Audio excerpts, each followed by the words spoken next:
Once again, good to see everyone here tonight. For those who are here with us, see everyone's smiling faces. We should all be happy that it's raining. 2 inches of rain in the last hour. That's pretty cool. See, as far as tonight's agenda goes, as always, we should be out here fairly early. Agenda, if you're not early in the agenda, I'm sorry for that, but someone has to go last, sir. We try to get to you as quickly as we can. Always sorry about the length of some discussions, but yet we want to make sure we thoroughly discuss everything as the people's business. So that being said, I'd like to once again welcome everyone. If you have phones on you, we don't mind you having phones in the room, but if you could, maybe silence those phones. And if you need to make a call, talk to someone, please step out. For those willing and able to stand, at this time we always like to have our Pledge of Allegiance to our flag.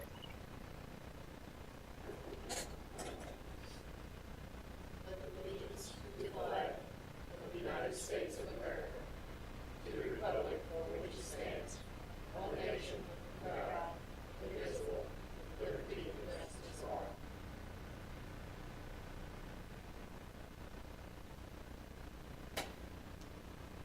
Hopefully everyone had a wonderful Independence Day last few days, weekend, and hopefully you ate some big burgers, Joe. Mayor Joe, cooking big burgers the last few days. I cooked prime rib. Rib, okay. Well, Joe's into prime rib, but hope everyone had a very nice weekend, few days off, and recognize the independence of our nation. At this time, I would call on Stephanie Cooper. She's our city clerk, and I would like to call on her to have a roll call so we can begin the meeting. Jason. Bill. Here. Leslie. Elsie. Andrea. Here. Bill. Oh, I said Bill again, sorry. Debbie. Doing my call. Me? Yes. Oh, I'm sorry. Trey. Here. Have you called everyone? I think I did. Okay. Stephanie has called all names. Looks like all are present tonight, so at this time I'd like to go ahead and call this meeting to order. So we are now in session. You have before you an agenda that was sent to you on Thursday or Friday, maybe Friday morning of last week. Anyone having corrections or changes for the agenda to be approved by the council tonight? Hi, Mayor. I had one thing. I noticed that Mr. Frohmeyer is here today on this AM legal issue, and I saw the packet was in the information was in the packet, but I didn't see that on the agenda. So if we could maybe add that early in the agenda, that'd be great. Okay. That's a recommendation made by Jason Taylor. I did not know anything about your appearance tonight, sir, till this morning. So that's probably the reason this person's was not named in the agenda that the council received, but that's quite okay with myself, Jason. So I think in talking to Councilor Craigmile today, he would like for this discussion based on resolution, some different amendments to some things tonight to be put in the area after item 13 and let him go along that place in the agenda if that'd be okay? Sure. So we have that, and then we have a resolution by the City of Grange approving the Utility Commission and things like that, and another introduction of ordinance. While we're talking about that subject matter, might be a good time for you to speak, sir, even though it could be about 11:30 tonight. So it could be much sooner than that. So welcome tonight to the City of Grange. You ever been here before? Okay, well, welcome back. So is there any other corrections or additions to the agenda at this time by anyone that you'd like to add, insert, or change? If not, I'll entertain a motion that the agenda be approved with the corrections mentioned. So moved. So moved by Leslie Wright. Is there a second? Second by Debbie Pollard. Any discussion on the motion? Not all those in favor of the motion, let me know by saying aye. Anyone opposed? Motion passes. Okay, we have our minutes from our June 7th, 2021 meeting. You've had time maybe to look at those minutes in the last few days. Is there anyone wishing to make any changes, corrections, or comments about the minutes that you all received in your packets? June the 7th, 2021. Anyone? Second. Motion by Elsie Carter, second by Leslie Wright. Any discussion on the motion at this time for the council? If not, all in favor of the motion, let me know by saying aye. Anyone opposed? Motion carries. Okay, also tonight we have our payables. As always, we have a lengthy list of payables, so anyone welcome to look at those. I'll give you as much time as you need to look over all the payables and see perhaps if might have any questions for those. Mayor, I do have two questions on two different items. Check number 744 to Gary Drexler for $7,627. What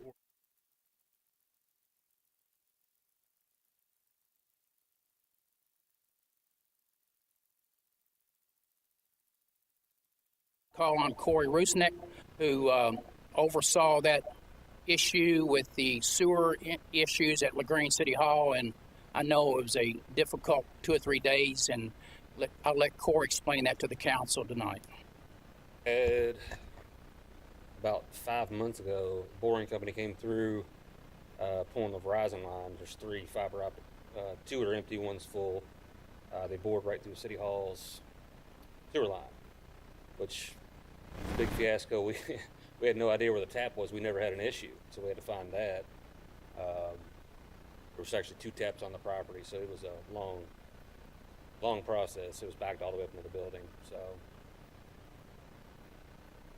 I guess for more clarification on that, I think all of you all saw the companies that were in here all over the city, and they were actually using a snake to actually, like a mole would run, but they would point in a direction, and this auger would go under the ground about 4 feet on average deep and just start auging till it got to another point, then it would surface again. And what Corey was talking about, Bill, when it came through City Hall, it basically drilled right through the sewer line, thus causing it to eventually back up and clog up and stop the whole building. would we be reimbursed for that somehow? boring company's going to pay for it. They didn't call before you dig, did they? Evidently not. I think they did, matter of fact, but I don't think BUD picked up on a sewer line extension going from a building to the main sewer line. Thank you. And then I do have a second question on check 774, Main Street lights for $18,381. What was that? I expected that question, Bill, and certainly I even talked to Stephanie, Corey, and all of us about it today. In this budget we were just in and finished up, we had $10,000 of appropriation for East Main Street lighting, sidewalk work, and things like that to go into that block that we have since changed the zoning to. So I wanted to try to begin that project, and what part of that cost is 5 tall, nice-looking lampposts that will extend from the ale house corner across the street from ale house on through the next block, then maybe a so many feet into the second block from their bill. So that was part of the cost, and honestly, I've tried my best to find the lowest and best price for these type of lampposts, and even the ones we have on Main Street, over at LaGrange Park, and you name it, they're so expensive, but I was able to get 5 of those for that cost.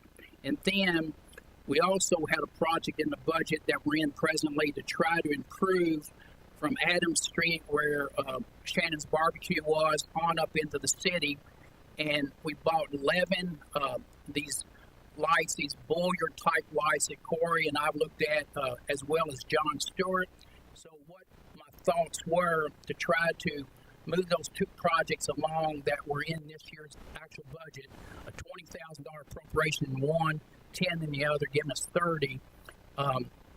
Corey's been extremely busy, but to try to at least get the lighting packages bought, that's what those two purchases amounted to. Thank you. That explains it. Thank you. I've got one quick question. Check number 726 to Mutual of Omaha, and then check 761 to Mutual of Omaha. Why were there two checks for this month? Because there's usually only one. Talked to Heather about that today, and I can't remember everything, but I think it was a check that was voided. Is that correct, Heather, on that particular issue? But please come forward. I'd like to get you on the microphone to make sure that it's picked up by the tape and everyone realized what took place. I can't recall. We went over all those payables, but there was two identically, and I even questioned that as well.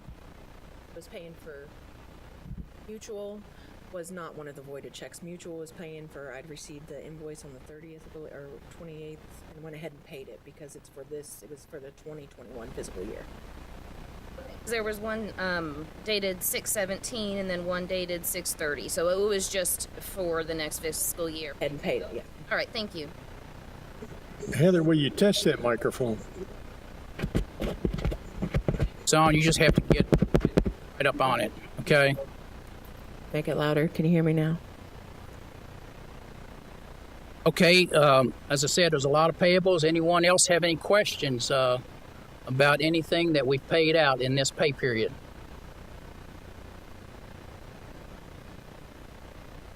None? None other? Is that it? At this time, I entertain a motion that the bills be paid as presented tonight. I'll move. A motion has been made by Leslie Wright. Would there be a second to that? Second by Andrew Essen Price. Any discussion on the motion before the council? If not, all those in favor of the motion, let me know by saying aye. Aye. Anyone opposed? Motion passes. Okay, financial reports tonight on all of our financials.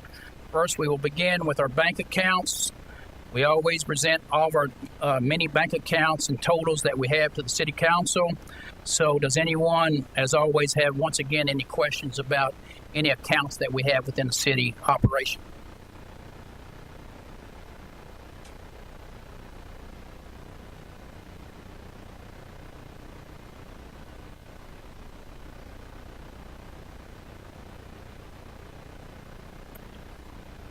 Anyone? It's basically running about true the same about amounts each and every month. So I'm very much aware of what these counts are. I try to watch them daily as to what they're doing or not doing, and Stephanie and Heather know I'm constantly asking them about these accounts and where we are in each one of them. Anytime anybody's ready to make a motion, I'll entertain it whenever you feel like you're ready. On the, let's go ahead and do our next page on our 2021 revenues, the City of LaGrange title. That's on all of our expenditures to date. I have a quick question on the accounts. Citizens Union Bank opened new account. Is that for the bond for the park? It says there's a new account that was open, $2,106,447.64.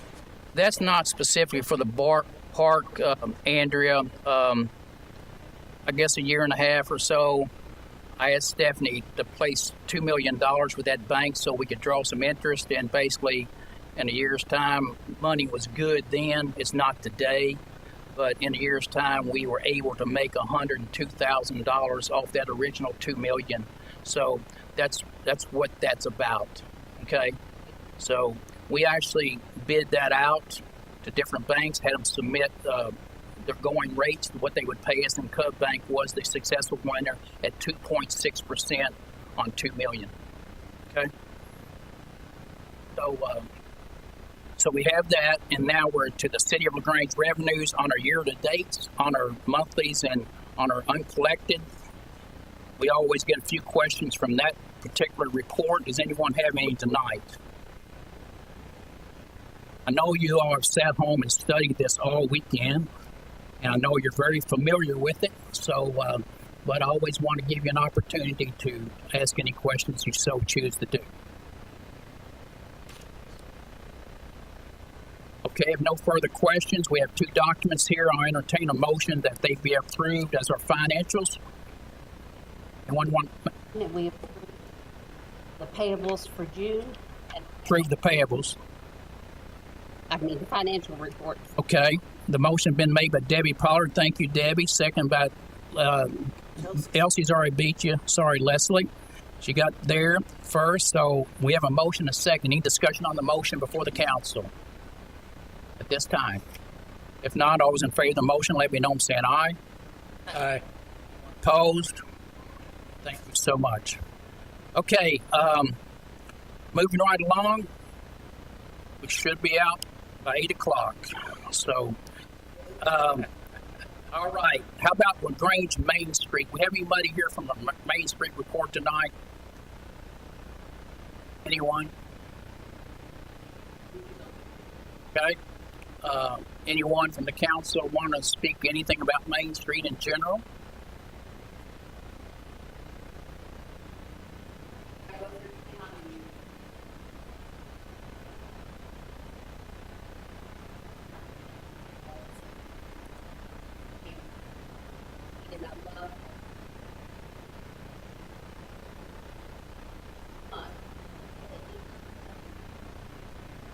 Yeah, it's been very busy. It's and, very busy. I can speak a little bit as a vendor at the farmers market during the Flea on 53 event. We got so many compliments from people who were coming in. They came up to the market. They went down to the flea market. I have a friend who used to live in Grange who now lives out of town. She drove through and said the energy was fantastic in this town. She said it was just, I wanted to be there. And we didn't have major parking issues. I was thrilled about that. I know it was a concern at one point, but I didn't see any real issues there.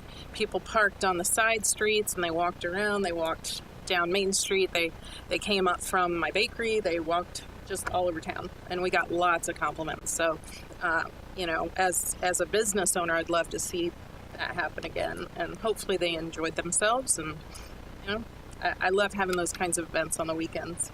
So. I'll echo everything you said.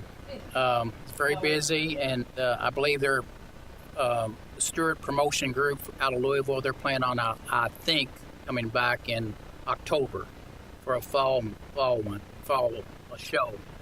So they.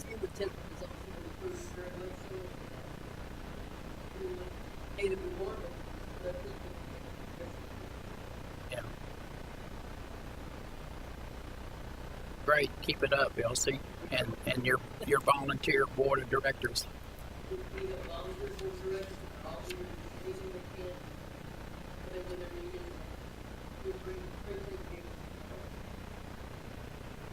Well, there's certainly a lot of individuals that I talk to that come into town that they're here because of the trains and they want to video them and they've got their radios on and stuff like that. They can't communicate with them, but they sort of get some signals on the radios that a train may be coming.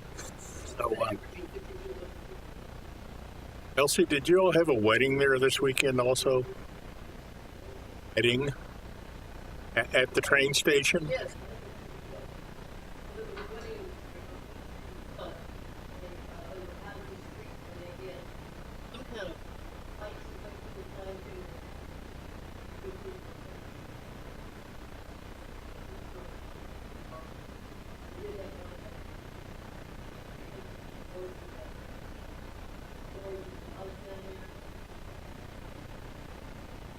speak in your microphone.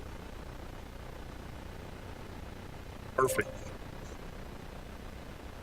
Okay, that's part of the Main Street report. We're just giving it ourselves, and it's a good report because you all are witnessing what you're seeing day in, day out. Beach, you're involved with Main Street quite a bit. Got any comments about it from a legal counselor standpoint?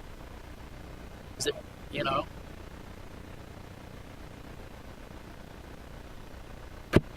Volunteer on Main Street Board, and he's very involved with our town. Actually, even though he's from Pee Wee Valley, he stays in LaGrange most of the time. I live here, basically. Here, Mike. You hear me now? All right. I'm on the organization committee of the Main Street program, and so we had sort of a surprise last couple weeks ago. Our director has resigned. She has just left that position. She still wants to work with the Main Street program. So we're in the process of looking for a new director. This will be hard to find one that was as uppity and careful as Sandy Phillips, but we're looking. So if anybody knows somebody that's like that, let us know. Put in interviews. But other than that, the Main Street program is going to resume the Trackside Tunes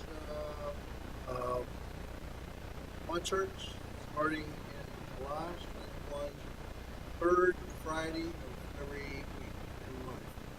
I'd like to have it every week. But we're going to start off having a lot of the same bands we had past. And not sure whether we want to have it on Walnut Street or behind the tourist.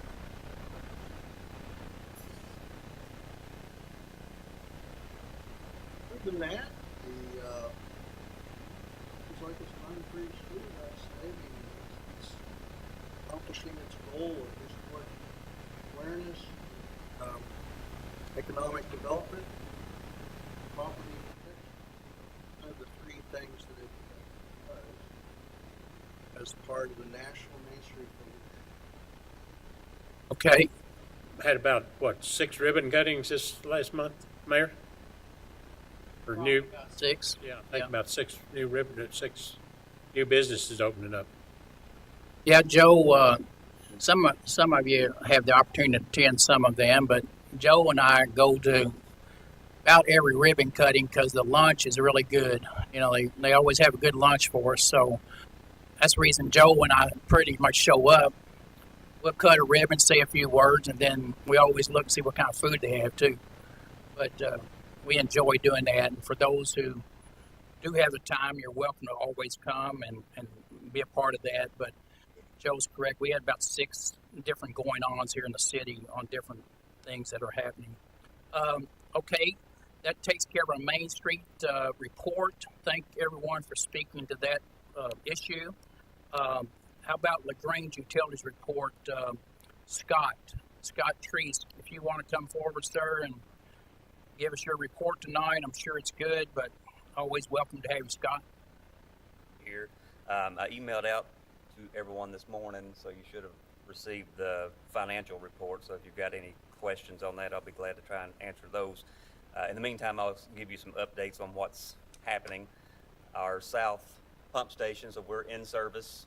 The old station is out of service and has actually been demolished as of this week. So things are moving along with that. We should be wrapping that project up in the next month or a month and a half, and be able to close that one out. The Pear Orchard station, we're still waiting on our contractor to show up to start that job. They have been having issues getting materials due to COVID. So they wanted to wait until they got all the materials in. I think they were just waiting on another item or two. There's work they could have been doing, but I think they're also busy. And so we're about 4 months into this contract, and they've not been here yet. So I did tell them there would be no leniency on if they go over, that they would be penalized according to the contract. So we're just kind of waiting on them to get here. The north Fourth Main and Gravity Sewer, that's the portion going through the new park. That we did have a bid opening last week on the portion going through the park. However, we only got one bid, and it was astronomically high, so we rejected that. And we were hoping to piggyback off of your all's bid opening but then you pushed it 2 weeks, and that ended up being the day before ours. And so we're going to revamp that, and hopefully maybe even the contractor that you all end up awarding to might be interested, since they're going to be there doing work anyway and bidding on our project. So I think we're going to re-advertise that on June the 11th and have a new opening on, July the 11th, and July 22nd have a bid opening on that project again. I don't know if you've driven by our office lately. If you have, you'll notice there's some work going on. So we're starting on our parking lot and with new entrances, and it's looking really nice. We'll probably do some planting this fall when we get into a good time to plant, to do some division there. But it's the crew that has done that work so far has done a really good job for us. I know we got to get with Public Works. They're going to help us on our sidewalks and signage. So I got to get with Corey soon on some of that to get scheduled with him. The other couple things that I've got, and I noticed that they're on the agenda for later, and I don't, if you want me to wait till then to talk about those, is with the resolution on the Kentucky Rural Water financing that we're getting for this project that's going through the park. But I can wait to speak on those when we get to that agenda item. I think while you're here, up Okay. here, let's talk first about your utility report itself, and then we'll move to that subject. But anyone have any questions of Scott or anything that's going on in the Utility Commission about his report tonight, or any other projects he's talking about? As far as your improvements up there, Scott, I was up there today and looking at that, and that's going to be such a nice addition to your all's facility there for the people that live in the area, for the people driving by. But it just seems already so much nicer what you're all doing there in terms of being a public entity there and putting effort into your look and your design and some landscaping, stuff like that. So it's really looking good, in addition to what Corey did across the street there. So that area is really moving up through there. So I appreciate what you're doing. Does anyone have any further questions about Scott's utility report? I'd like to entertain a motion that we approve his report tonight. Okay, motion made by Elsie Carter, second by Leslie Wright. Any discussion on the motion before the council? If not, all those in favor of the motion, let me know by saying aye. Aye. Anyone opposed? Okay, Scott, go ahead and speak to your other item, please, if you would. Your item is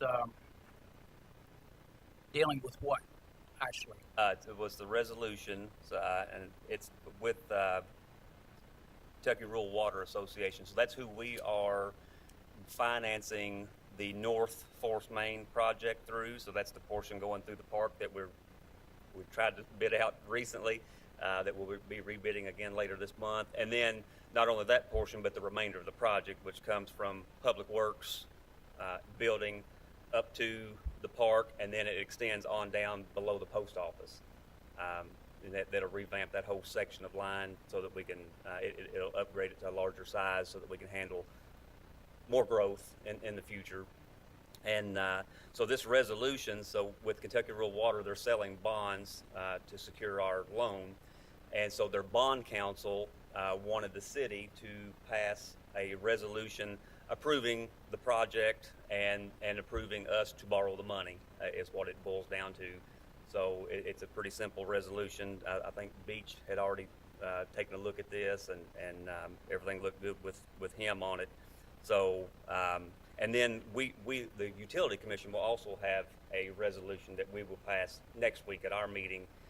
And that resolution is to actually, we will be the borrower on the money and not the city. So he's prepared, the bond council has prepared a separate resolution for us to approve at our meeting. I hope that explains. If you've got questions, I'll be happy to. How much money are you talking about? It's 1.4 million is what the number of bonds that we'll be selling at. And right now, interest rates are still low.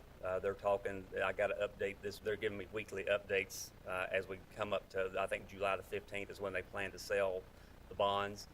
And so this week's update, I think the most recent one they had earlier in the week or late last week was 2.58% or something right in that range. So they expect it to stay pretty flat at that area right now. Counselor, you have anything to add to the resolution, or what part of that would you prefer to read so the council can adopt that resolution as presented? I just wanted to explain a little bit more as to why this was needed. The bond count, the Utilities Commission has been getting loans in their own name for years.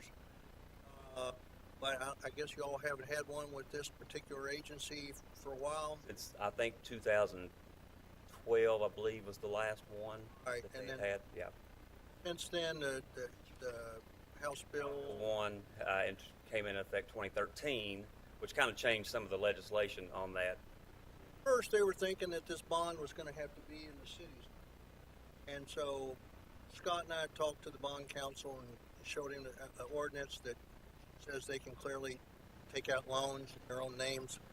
The only thing that we are really needing to do in this ordinance is to approve the project, and then everything else is really basically the commission is the legal entity. House Bill 1 was called the Special Purpose Government Entity statute that basically defines agencies of the city government as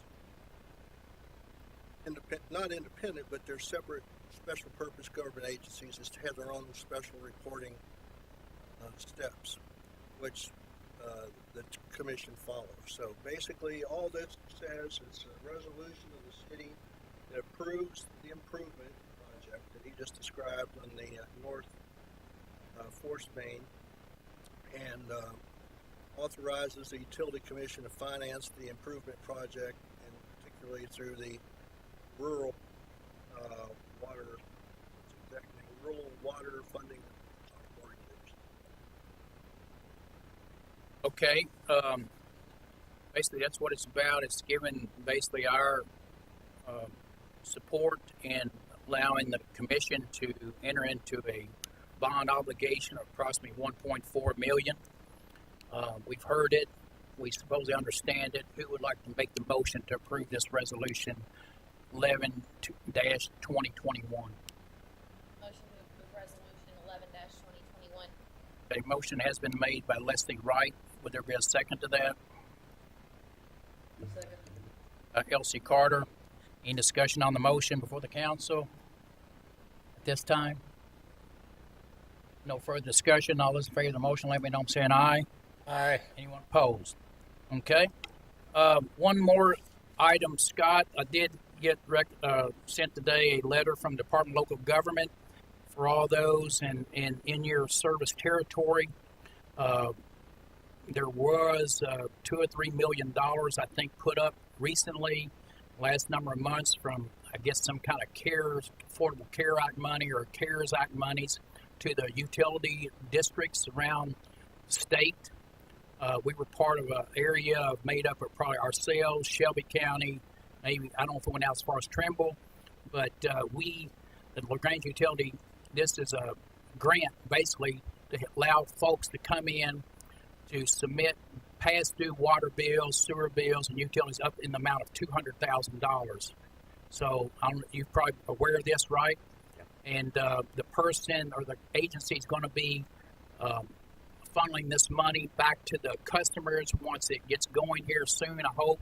Will be the Tri-County Community Action Agency. That's the agency that the governor's office has chosen to funnel the money through, and the folks in your service territory will be able to go there soon, I guess, and fill out an application, and I think they can get up to so many months' help with past utility bills. Are you familiar with that? Okay, so you know more about it than I do, correct? Well, I don't know about that, but I'm familiar with it. Okay, so that's good news, isn't it? Help you all out and help them too, right? Yeah. Okay. All right. If that's all for Scott, you say you got to be back again for some other item. Is that what you said, sir? There's an ordinance amendment. I think it's item number 15. You want to deal with that? Is that a first reading, I take it? Okay. Beach, you evidently drafted the ordinance, you and Scott together, so would you like to give the council a summarization on the first reading of that ordinance, please? Sure, we'll read it in summary, but its ordinance number is it, Stephanie? Stephanie? Okay, ordinance number 8, series 2021, an ordinance amending the Utility Commission's ordinance regarding the publication of water and sewer rates and charges. This is part of the sort of rewrite of the ordinance committee on a lot of the ordinances that are superfluous and not really necessary. What had done from 2006 forward to 2015 is the schedule of rates and charges that were set by the commission. The utility commission has the power to set these ordinances. I mean the rates and charges. And for some reason they were incorporated into the ordinance itself. So it made it very difficult and wasn't done in the years past, so that they were grossly out of date and misleading or confusing to the public. So Scott suggested that, well, why not just do a link to our website where the current prices and the rates will be, and customers have any questions, they can just call or go to their website and get them. So that's what the purpose of this is. There's 4 sections that currently repeat the way that the water rates and charges are made, and there's 1 section that repeats the way the sewer rates and charges are made. So what we're basically doing is just reading those sections and adding a new section just says basically go to the Utility Commission's website, and they have to follow everything else that we would have to follow basically in passing ordinances, like public meetings, advertisements, hearings, and posting it on the web. So the whole idea is to keep the public informed of what their bills are and where they can go look for them. What do you call it? Okay, so that's sufficient for a first reading, Scott. So next month we'll have a public hearing on this and let the public interact if they choose to. So we just take up the second reading public hearing next month, okay? All right. Thank you, sir. Apologize to the commission for getting out of order here, but since Scott suggested we go with some items he had, I wish they'd been more grouped together, but they weren't. I thought maybe he had to vacate, so I do apologize for that. We never did move to item 9 yet. Donna Sabo with Grange Tourism. I don't think she's here tonight. Andrea always speaks, I think, to her behalf. And maybe, Andrea, if you want to say a few words about tourism in general, you're certainly welcome to. I know Tourism Commission had a meeting scheduled. That meeting was canceled. I think there's some personal issues going on, but I do see that the hotel tax pulled in about $10,000 last month, which is pretty great, which we didn't have before we passed that ordinance. So I will get with Donna the coming month and let y'all know what's going on at the next meeting. Okay. Anyone have any comments otherwise about tourism at this point? Anything you'd like to say about the word tourism or anything related to it? Anything? Always want to make sure you get a chance to speak on any subject if you wish to. Probably Stewart Promotions and that event brought some people into our hotels, some vendors that spent the night. So I think that was probably really good for the town in that sense as well. I certainly agree with that as well. Okay, item 10, we always have a chance for anyone in the public to speak to us on practically any subject matter. You always are allocated 4 minutes at least. If you need to speak longer, always can get permission from the City Council to extend your time. So does anyone wish to come forward and speak in terms of any public comments you may have for us tonight? Seeing no one, we'll keep moving right along. Item 11. Jim Selman, I'm sorry to put you after all this, but that's quite okay. Sorry, I wish I could have got you home earlier, buddy. But anyway, yourself and codification person, gentleman here tonight. But I'm sorry for that. But item 11 is bid evaluation summary for Grange Springs Park. You all were sent home in your packets a couple of documents about where we are with the Springs Park discussion and anything related to Springs Park in terms of dollar amounts, figures, things of that type. So tonight we have with us our architects who have been working with us for the last 8 months to a year probably, off and on, mostly on during the last number of months. We have with us Jody Smiley and Sarah Jones, and also have with us the chairperson of our Springs Park Committee, Ann Zimley. So with that being said, ladies, I'd like to invite y'all to come forward, make the opening presentation about where you think we are, Ms. Zimley, and then on any of the documents that the council has before us, we can have whatever discussion we need to have in terms of that subject matter. So I guess, Ann, you would like to go first and probably speak and then maybe introduce your guests to the council once again. Thank you guys very much. And just want to let you all know we're really excited to finally be at this stage of this entire process. As many of you know, the Springs Park was an idea that we started working on when I was still on council.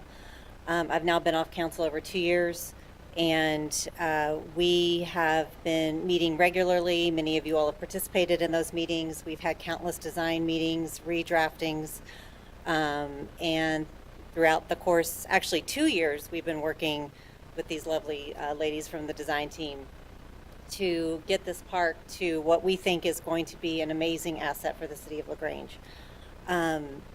The brochures that I just passed out to you kind of explain the different aspects of the park, including future plans. Tonight we're here to evaluate the bids for phase 1, which is probably the most construction intensive portion of the park, with the farmers market pavilion, the playground, the splash pad, etc., a large parking area, and a good chunk of the road. So we are very grateful for the support council's given us up to this point.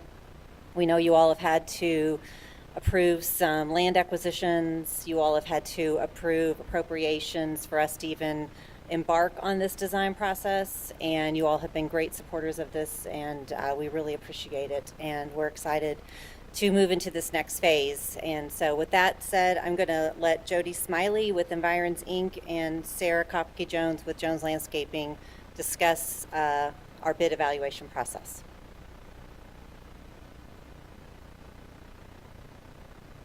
Thanks, Ann. Hi, everybody. I'm Sarah. This is Jody, if you don't remember. So fortunately, we had 4 bids for the Springs Park project, which seems to be a lot these days, which is great. Pretty competitive. It was Monday, June 28th is when we accepted 4 bids, and the 4 companies listed here: Calhoun out of Louisville, Churchill McGee out of Lexington, Easy Construction out of Louisville, and Mack Construction from New Albany.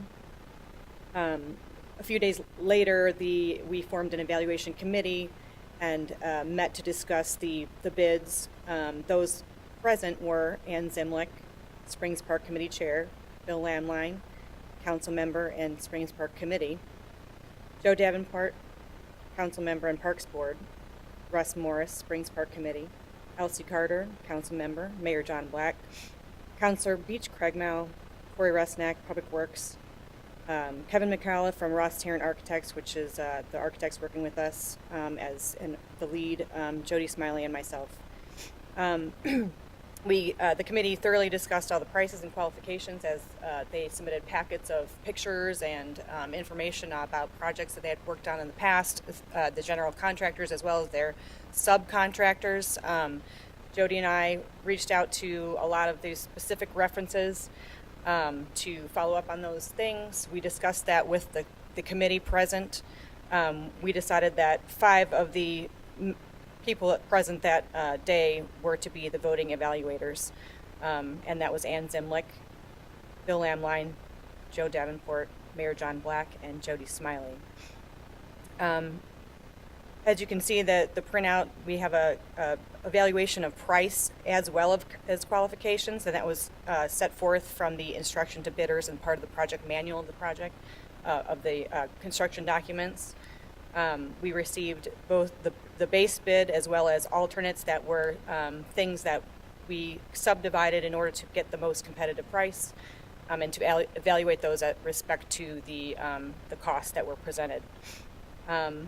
So as you can see from the evaluations that were given down below and tallied on that page, the committee is recommending Calhoun Construction with the most points being both price and qualifications this time. Could you, on the sheet where you're talking about the base bid and moving across, could you maybe explain that a little bit more to the council on the alternates and how that was built into the bid specs and how we debated that during our debate of the bids we have received? Yes, we had base bid, which was set forth to be a lot of the main items, and then we subdivided 2 of the playground pieces into one developmental and also the climbing area. We had the themed piece, which was the train element, to be part of the base bid, but we weren't sure how pricing, just from hearing about what things are going on this time of the market, we wanted to be able to accept a bid. And we weren't sure where that was going to lie. So, but the other 2, or there's also some expanded landscaping, and also pieces part of the market pavilion as far as the fans and some weather enclosures that were part of the market pavilion building. Also a type of framing system that was desired as opposed to glulam construction, and that was because of glulam is an engineered product, and that most all of the committee as well as the design team preferred the timber frame, but it's something that you have to add in as an alternate, which we did. Yeah. Just in case there's more questions on that, the glulam being an engineered product was something that our engineering team could design around with their liability insurance covering them, and the timber frame is a not equal 1-to-1 substitute, but close enough that they could design the glulam structure, and the timber frame people could look at that structure and say, yes, I can meet those spacings, and yes, I can do that. So we had to have something that was engineerable in order to do the science behind it. The glulam, the timber frame product, because each timber coming out of a tree is slightly different from the timber next door to him. Those have to be, the actual timbers have to be evaluated. So the contractors submitted the evaluation of the timbers that they can use, and our engineers as an alternate, and our engineers did the design that with the look that we were looking for, so we could have, it was a way we could have our cake and eat it too. Okay, so the company that you, the architects and the team, and the persons evaluating the bids and listening to you all as the architects, having done the references, the background of anyone who was participating, what's your number that you're asking the council to consider approving tonight? It is the $4,527,074 amount of the bidder in the first column, with base bid included with alternates 1 and 3 and 5 and 7. 1 through 3 and 5 through 7. And that number would be $4,527,074.00. Correct. Yes.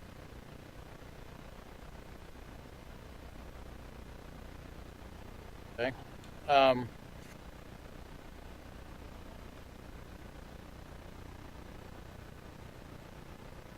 Going back once again to the first line under market timber frame, the $200,000 in parentheses.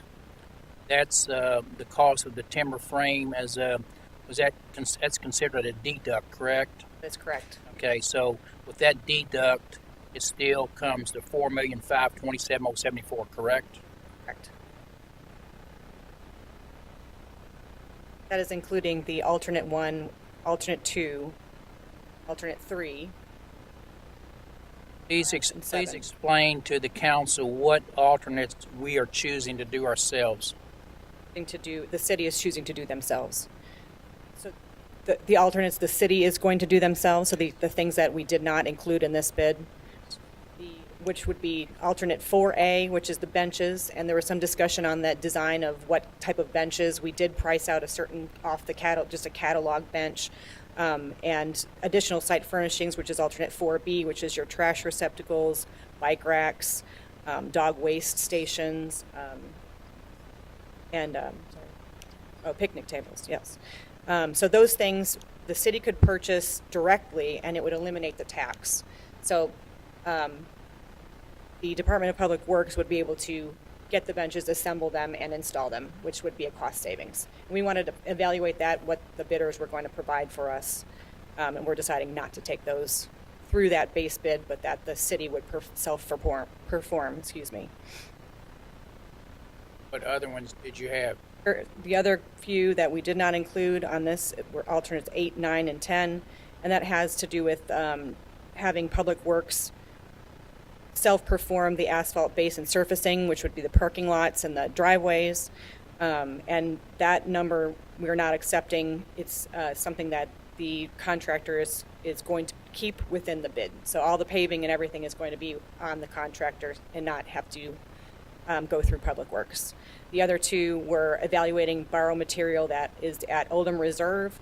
And there's 2 stockpiles that have different locations, so we split them up because of the accessibility of each, and those were not taken. So the borrow material will not be evaluated from Oldham Reserve for the project. Borrow material will be included that the contractor has from elsewhere. So what you're saying to that for clarification is regardless where the material comes from, where they buy it outright to do the fill needed, or they were to get it from Oldham Reserve, there would be no change in their price, correct? But the part of this base bid, we're not accepting those alternates at all. So they're going to take the fill that was required of the project from elsewhere. Will not be coming from Oldham Reserve. Okay. Is that all you all need to want to present tonight, and based on what you've spoken to thus far? Okay. You have heard from Ann Zemlich. You've heard from Jody and Sarah Jones. Any questions, comments, concerns from the City Council to anyone at this time about the acceptance of this bid tonight?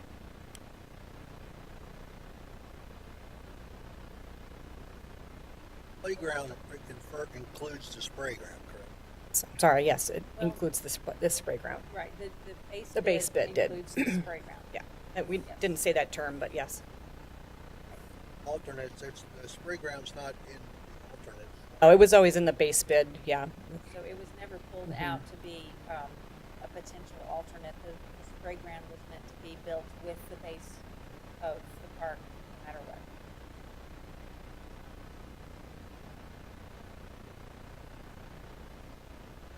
Any council person have any comments at this time about any matter concerning what you have before you at this time? Thank them for all the hard work and hours, because y'all really appreciated it. I'll just, by setting in all these meetings with Jody and Sarah and all the meetings we've been through with, I think they did an exceptional job. And when we voted on this. I mean, all 5 voters came up with the same company, and there was a lot of research done on some of the other companies that their actual qualifications didn't come up to par. There was some problem with some of those companies, so it was a thorough discussion before this construction company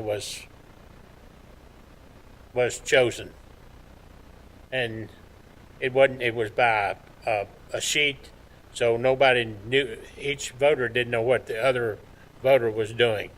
There wasn't any conversation between the 5 of us. We just put it was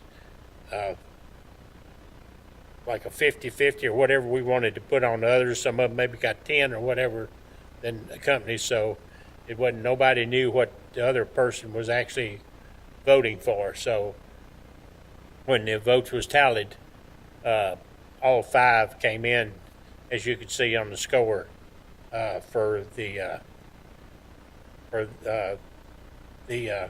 construction company we picked. So it was a thorough discussion, again, I say, and a lot of research done on each company.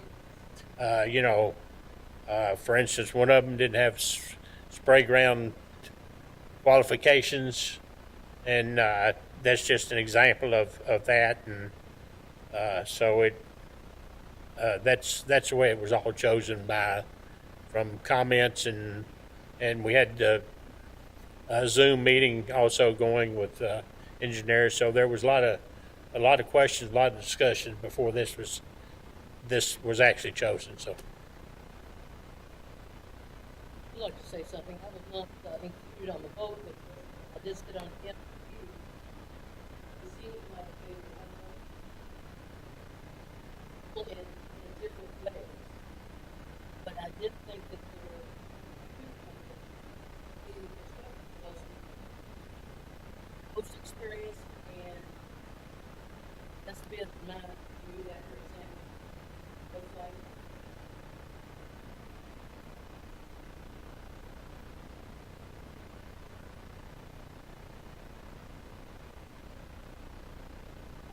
Thing to note, if you look at the total evaluation of the qualifications. Yeah, please speak. Sorry, I was too far away.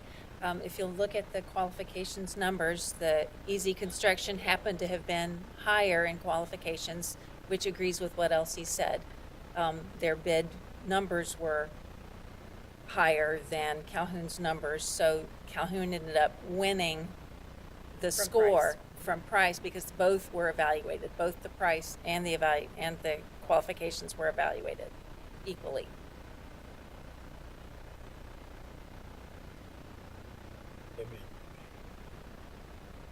Any further, anything anyone else wants to say about where we are tonight? One thing I'd like to point out, John, is that on your summary here is the Joe Davenport as the Parks Department. The Parks Department was actually commissioned. We don't have a Parks Department. We have a Parks committee. Sorry, board. Committee. It's really a committee of Joe, Elsie. I was not on the committee. Committee, though. You're on the committee. Okay, well, I just didn't get to vote, but I was there at the meeting, yes. Right. It's just a committee. I need to. I think I'll say this. When I came into office, this project was ongoing, and of course I jumped in to help out where I could and support the idea, and still to this day. I will say that probably early on, I felt like $3 million was going to be enough to cover it. But anytime you get into something like this, there just seems to be no end to anything like this. Bids higher. We're going to do this, or we're going to just cut this out, and one thing after another. So I guess trying to get a quality place without going back after the fact and redoing it and adding to it. We are now about $1.5 million higher than what I had originally thought we were going to be. But it seems like to me that's always the case, no matter what you're doing, whether you're building a house or anything. So I want better kitchen cabinets than that, and so that'd be another $35,000. So I want higher ceilings in my basement, so that'd be another $36,000. It's one thing after another before you know it, you're $200,000 over budget on a house. But that being said, I would like to say to the council tonight, this is a quite a bit of an undertaking for our city.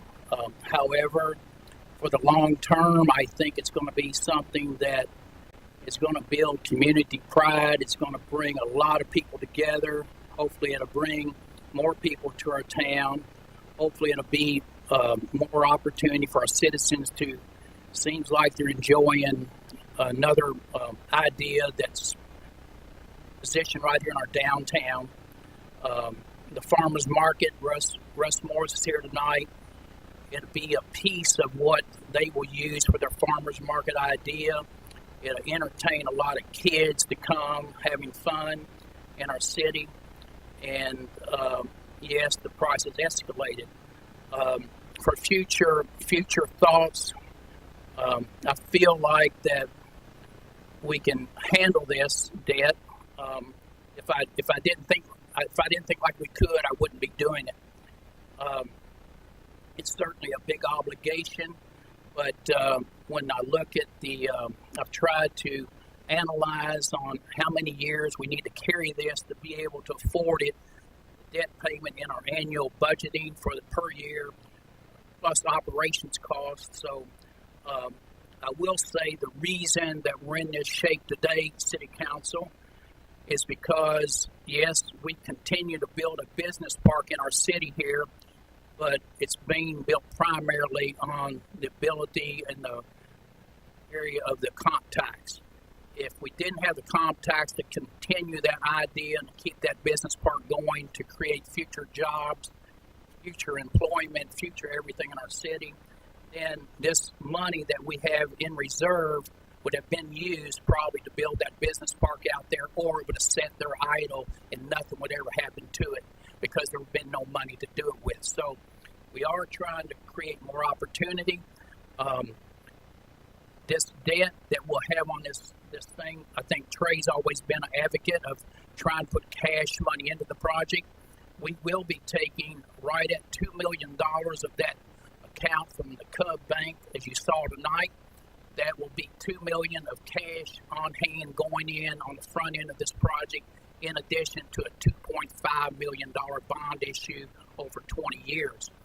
The debt on that bond issue, if they were sold today, the bonds, the number would be about $151,000 annually on the debt itself for a 20-year time period. That's not including any operations. That's not including staff at the park. So those kind of costs have to be built in the next number of budgets as to how that will happen in addition to the actual annual debt. So I was looking at a 15-year note, but a 15-year note would go about $191,000 to $195,000 a year, and I thought that would be pushing our annual budget too much. So I backed off on the years and extended it 5 more. The good news is, City Council, is if we stay in good shape, we have an 8-year buyout clause in our bonds when we issue them. So after 8 years, we can get out, get off, pay anything down on it, and get away from it if we're still in good shape after 8 years into the mission. So that's the good news. It doesn't have to be carried without a out clause at 15, 10, or 12 years. So we can pay the debt down, probably get out at 8 years and be done with it. But we're handling any and all debts right now fairly easily, so that's the good news. But as we go here forward, there may be some budgets that, hate to say it, Corey, hate to say it, Chief, but Corey might want a $78,000 truck, and say, Corey, don't have it this year, buddy. So our Chief might want 4 police cars, and I say, well, we only get 2. So we're going to stay in good shape. This is going to be a city class facility we're going to have here, and tonight is before this council. If you all wish to move forward with this very fine feature that these ladies and this council and previous councils have worked on for years to bring about this particular night and approving the ability to move this project forward. Once this is done tonight, we'll get with the contractors, sign any and all agreements, make sure everything's in place, and hopefully get them started by end of the month or 1st of August. So that's about it. So any further discussion on the matter before the council, or do anyone ready to make a motion on what's before you? Mayor, I'd just like to quickly thank everybody who was involved in this project and recognize that this project was actually started 8.5 years ago. So it's been a long haul. It hasn't been a pretty haul, but it's been a long haul. And I'd like to thank everybody for their cooperation and their support of this project. Talked to a lady today who wants the Make-A-Wish Foundation donate some money to this project for a child, and hopefully that's going to come to fruition. So again, thanks everybody for your love of the project and understanding of its economic impact to this city. Okay, thank you, Mayor. Any further comments? So from what I'm hearing right now, the 2.5 million that we will already be putting forth, and then the 2 million that we'll be putting in cash, pretty much covers the 4.5 that you guys need, and then anything above and beyond that for donations and whatnot would kind of help that operational cost. And am I hearing that all correctly? I just want to make sure I got all my numbers right.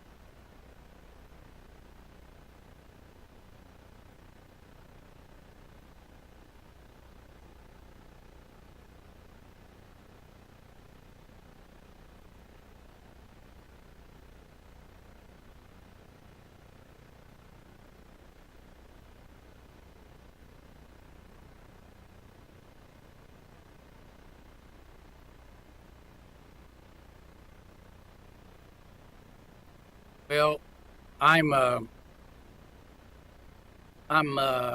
somewhat concerned too, Leslie, on some kind of contingency we have in this built into here. What kind of contingency we have? We don't have any contingency. It doesn't sound like you have a contingency left. If Typically, when you get a bill like this, they want 5-8% contingency for unknowns. right, we go So for, So since we don't have one, here's my contingency plan. Well, I don't have one really, but gates going in the Rollins parking lot, everyone, those aren't figured in at this point. I don't think they're nowhere. The AT&T direct line burial, I don't know if it's in here. So I'm telling this council that this number here, Leslie, the 2.5 million is what we'll borrow. To originate the bonds, the fiscal age, and everything to go with that, of the 2.5 million, they're probably going to take 75,000 to 80,000 on bond origination fees. So now we lose $80,000 immediately, everyone. Now, that being said, we need this full 4.5 to get it done for sure. So there are going to be, I really don't want to borrow more than $2.5 million. I don't want to borrow $3 million. I could borrow $3 million to make it really easy on all of us, But I don't think that's what we should be doing to straddle future councils with more debt. So I've tried to hold the line on the $2.5 million, everyone, and more than likely, not only will I have to take most of this $2 million at Cub, I'll probably have to move over to Bedford, Stephanie Cooper, and start getting from the cash on hand there. So I want to get the project done, everyone, but I just speak what's on my mind. But we could have, we could have a couple of $100,000 more dollars to find. However, the good news is, I haven't told you any good news yet, have I? We are, with the permission of this tonight, we will immediately move into the phase of going to the Agricultural Development Board, which we've already met with in Frankfurt, and we're in line to get $250,000 through the the tobacco settlement funds, and we feel like that's pretty good, don't we, Russ Morris? Russ is with the farmers market. So of this figure we're talking about tonight, we're in great shape. He passes around Kentucky to get $250,000 since we have a farmers market pavilion going into this place. But tonight we had to get the bids approved and then show in these bid processes where we had to at least spend $500,000 on the farmers market in order to get $250 from them. So very much say we can spend $500 easily on the farmers market by itself. So I just want everybody to know what is out there ahead of us. So anyway, any further comments or questions from the city council at this time? Anybody willing to make a motion on the? I have one question. This is slightly off, but I was just looking through, these things look beautiful. Is this something that we could scan and put on the City of LaGrange Facebook page or something? I mean, all of it just looks beautiful. Are we able to show that?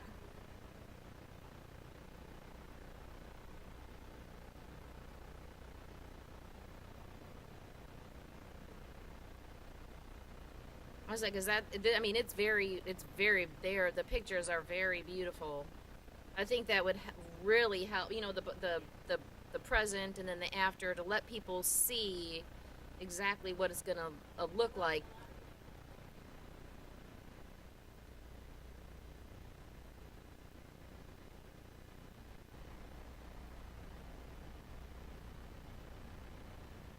I mean, I would just, if it's okay, I think it'd be a great idea to put it on the city's page and on the city's Facebook page. I know lots of people have had questions. I agree totally with you. I'm wanting to tape one on the back of your car too. Okay. I'll need 7 of them, so I'm going to put them each on the back. No. I'm going to wrap my car in it. There you go, Leslie. Advertisement. Okay. No, we will advertise any and everywhere we can for this, okay, if we get the opportunity.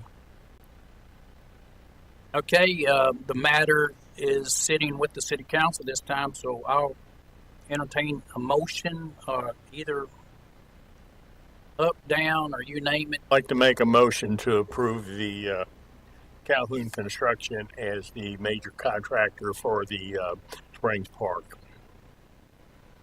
At the Signing of the contract. $4.5 million number, Bill? Is that what you're saying? Make sure you just put that number in the minutes, please.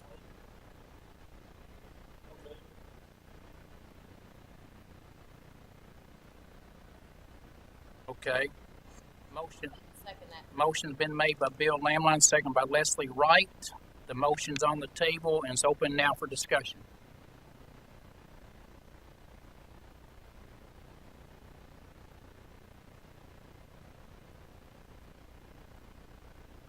Anybody wishing to discuss any part of the subject before the council now?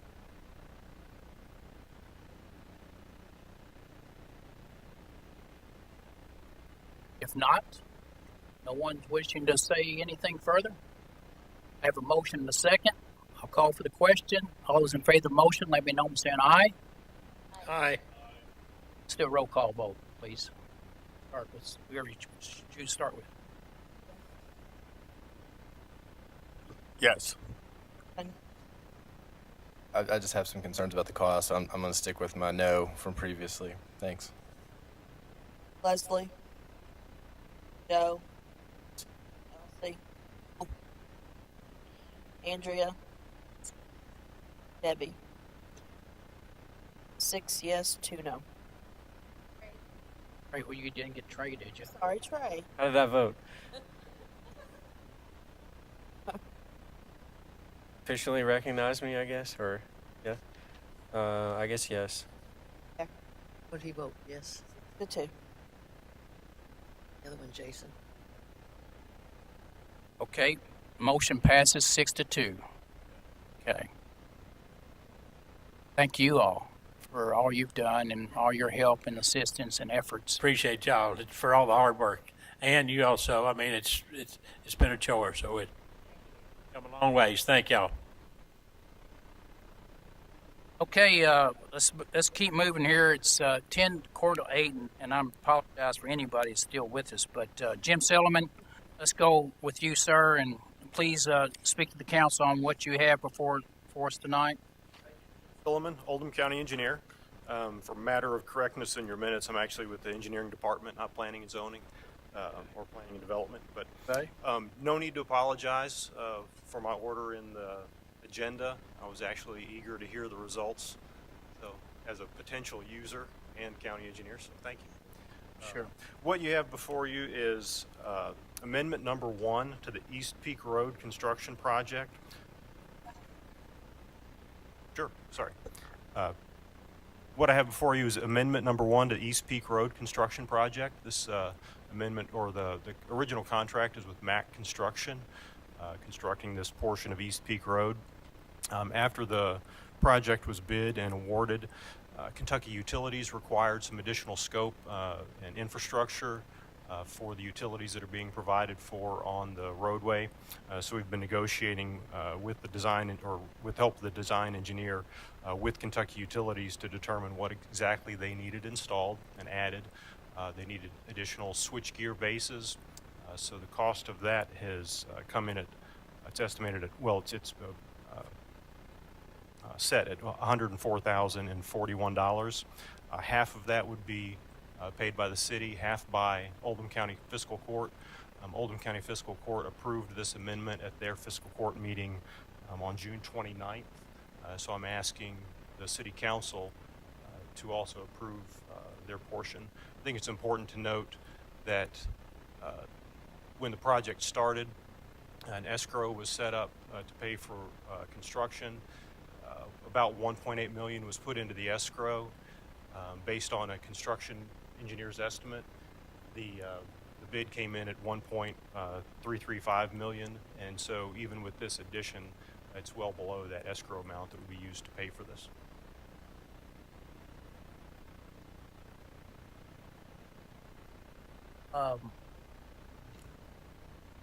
Everyone, if you haven't been out to see what's going on out in Oldham Reserve, please go. You'll see what Jim's talking about here tonight. East Peak Road to the east is actually built. It's marked. It's lined with street lining and whatever the product's done for East Peak Road to Mac Construction, and that piece of road was put in for primarily the Trilogy Company. Trilogy that's out there presently building right now. They're building their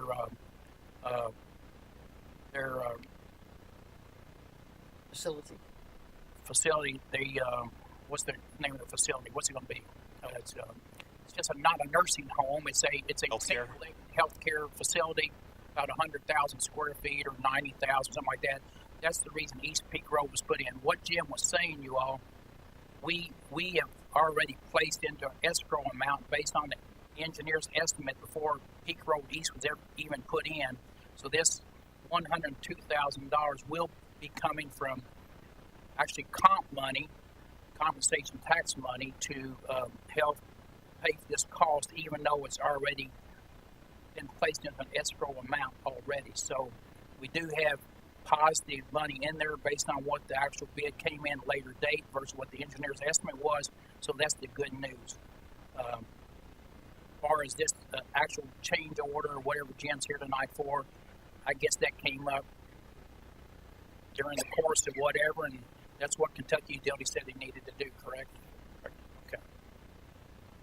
So who on the city council would like to make a motion for us to share in this cost of our share being $52,0250 to help get this piece of the infrastructure work done?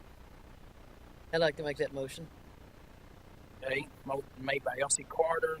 I'll second. Second by Andrew Essenprice. Any discussion on the motion? Any questions on the motion to Jim Silliman or anyone else? Have any questions? Comments? Concerns?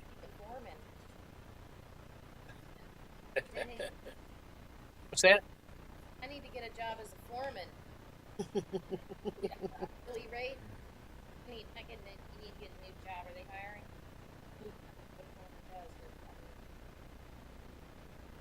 Okay, we have a motion. Do we have a second? Oh, we have. I'm Second. sorry. Okay, we have a motion and a second. Any discussion on the motion we have on the table? Anyone? No? Okay, all those in favor of the motion, let me know by saying aye. Aye. Anyone opposed? Thank you, Jim, very much, and appreciate you coming and being on top of this project out there for us, okay? Thank you so much, sir. I tell you what, I would like to get to this gentleman right here. If the council would so let me, I'm sorry, buddy, but you came in, and I'm sorry I don't know why, but I didn't hear about your presence till this morning, sir, and I'm so sorry about holding you up because I know you got to get home tonight. But I think before I begin with you, sir, I'd like for Stephanie Winther and Jason Taylor, or maybe Jason, would you lead into this person tonight and purpose for him being here to the city council? Sure, Mayor, I can do that. Now, Stephanie might want to lead into a little bit further. I'll just give you a quick overview. Actually, I did send everybody on the council on June 3rd an overview of our May meeting. We've talked about this a couple of months and mentioned that Mr. Fromeyer would likely be present today, so we're glad he could make it. He sent a proposal, this company from American Legal, and we've talked in the committee for a while about the ordinance committee about codifying the ordinances, and there's a lot of things that need work to make sure they're accurate. Some things may need adjusting or amending, and it would make it so much easier to have this codification. There's some inconsistencies that Beach had mentioned as well, and we had talked about going through these individually from the perspective of the ordinance committee, and that task was going to be pretty monumental, I think, to try to do that. And so we've been provided this recodification proposal. Stephanie spoke to, I believe, Mr. Fromeyer and got this information. Gave you all this about a month ago. The committee's opinion is that the council ought to at least listen to what he has to say, read through the proposal, and think about it. We're not asking necessarily anything tonight unless you all want to do something tonight. We do have, I think, most of this in the budget for such codification if we choose to do that. So anyway, I just wanted to get your feedback and hear what he has to say. And Stephanie, do you have anything further? I spoke with Allison from American Legal, and back in 1995 is when we contracted with them to codify our ordinances and put them on their website. Kentucky Revised Statute recommends every 5 years you should do a legal review. Since we've been with them since 1995, we have never done a legal review. So I put some other things in front of you. One is a copy of the statute, state statute, and then there was another thing that Mr. Fromeyer sent over today, the Legal and Editorial Research Report. It's an example from Bowling Green, Kentucky. So he'll refer to that tonight. It's a daunting task. It's big. It's huge. So I hope everybody really listens to what he has to say, and if he's going to answer any questions anybody has. So, great. Thank you. Stephanie, I would point out that section 11 of the ordinance that you attached, sub 83A.060, says at least once every 5 years each city shall cause all ordinances in the index to be examined. So it's not optional, it's mandatory. Yeah, every 5 years. So we're a little bit behind on that. So we do definitely need to get caught up. Thank you all for having me and squeezing me in. I appreciate that. I've been with the company for 26 years and one of the owners of the company. So many of us live in Kentucky that are owners, so it's a good feeling, and especially when you're dealing with cities in Kentucky that I've been to. In fact, I think I was here in '95 when we originally did this project. Was it Mayor, sir? Was it me? Or was it... I can't remember. Well, this gentleman's here because they're all sitting here. Nancy. Nancy Steele, maybe? Okay. Steele. Nancy Steele. Might be it. Okay. But Councilman. Nancy Steele, that's right. Your code hasn't been updated. We do our customer service, once I sell it, we codify it. We do a legal review back then. you know, the Kentucky Revised Code does say you shall do this. They also really don't have penalties for it. So, you know, but it's good to get it done. And the reason is you do get inconsistencies. So because we're not checking everything that you send us, we're just codifying those ordinances. So our suggestion is always to try to get municipalities to update every 5 years, to do at least a legal review and a recodification. So with our proposal, since it has been so long, not only the first thing we'll do, and I did provide the Bowling Green sample. So one of our staff attorneys will go through the entire code word for word and look at your ordinances, not only for internal inconsistencies, but they'll also look at state law and they'll also look at case law. So any changes there. They do also look at some federal laws. They don't look at everything, but they do look at some. When we provide this legal and editorial research report, your attorney has to be involved with that. So your attorney needs to look over what our attorney found and the problems that are there. Sometimes our attorney, depending on the inconsistency or if you're completely against state law, they'll provide a model ordinance. And we're not telling you to use that model ordinance, but other municipalities have, and you may want to look at it, tweak it, however you want. And we do provide those in Word or Word Perfect. Mostly everybody uses Word now. But we can provide those in Word. If there's any issues that you're currently having that you need a model on, that you're having an issue on, let us know before we start this project so we can look at that a little bit more the way it needs to be looked at. I mean, our attorney looks at it to see if it's inconsistent or if it's against the law. They're not looking at it to change something that doesn't violate state law. And the reason they do that is you all passed, not you, but previous councils have passed those ordinances and you haven't made amendments to them. So our attorney is not looking to make a change to it unless it does have a problem with that ordinance. One of the other projects is once we give that legal review, you all look at it, and then we go back with all the changes. We add that to the book. We clean the book up. We add any additional ordinances that you've passed or any changes that you want. We do ask that each department head look at their section of this when we go through it, because you might be doing something different than what's in the code book, and we need to have that corrected to make sure. We see that all the time where they're like, well, we don't do that. And it's like, well, that's what your law is, so let's go ahead and get that fixed. And it's a cleanup stage, so you'll pass one ordinance to adopt all these changes, and when you pass that ordinance, we ask you to let council look at it as well as the citizens look at it before you go through and pass that final to accept this as your new code of ordinances. I'll open it up to questions. We also put it online.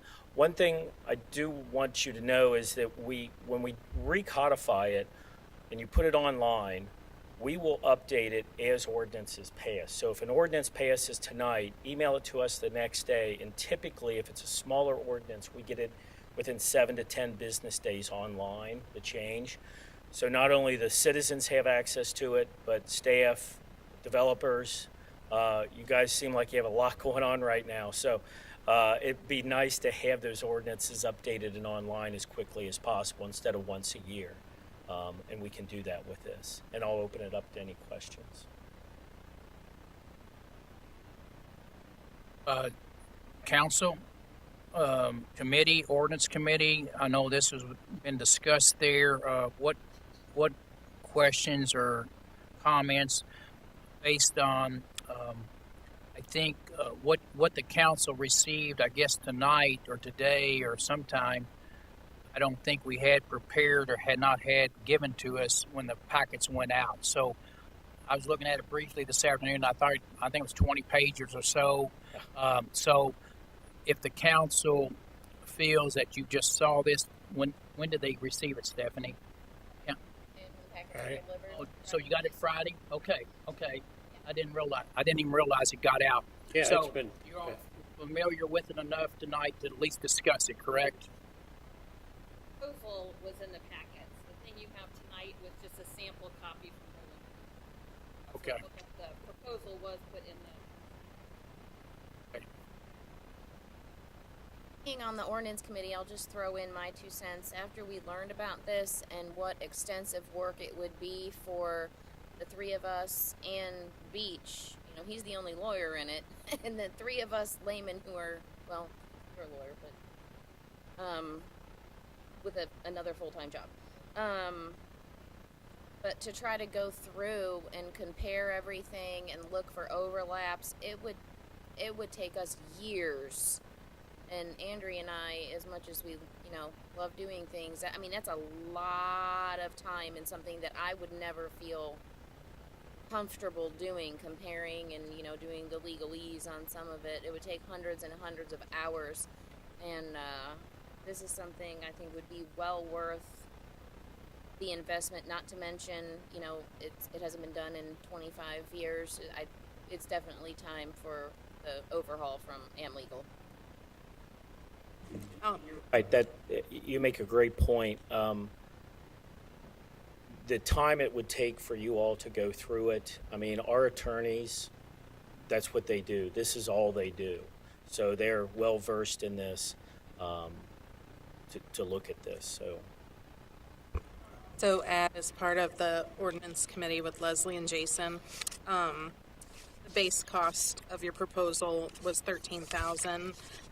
We currently have budgeted $5,000 a year for codification, and you have that your terms can be budgeted over 2 fiscal years if necessary. So hypothetically, it would not go much over what we already have been budgeting for this. I'm not sure if we even used a budget for this last year.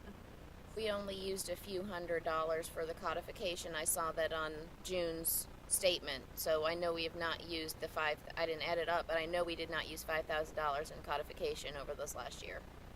I just agree that it's a very worthy investment, and having been on council now for about 3 years and digging through ordinances and trying to find, I appreciate what you do and what your company does, and I think it's a really good investment for us and long overdue.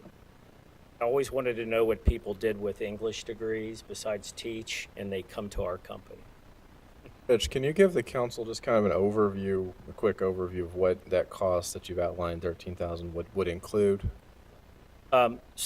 Basically, we're going to take all the ordinances and do a complete legal review. Any ordinances that you've passed recently, please send them to us.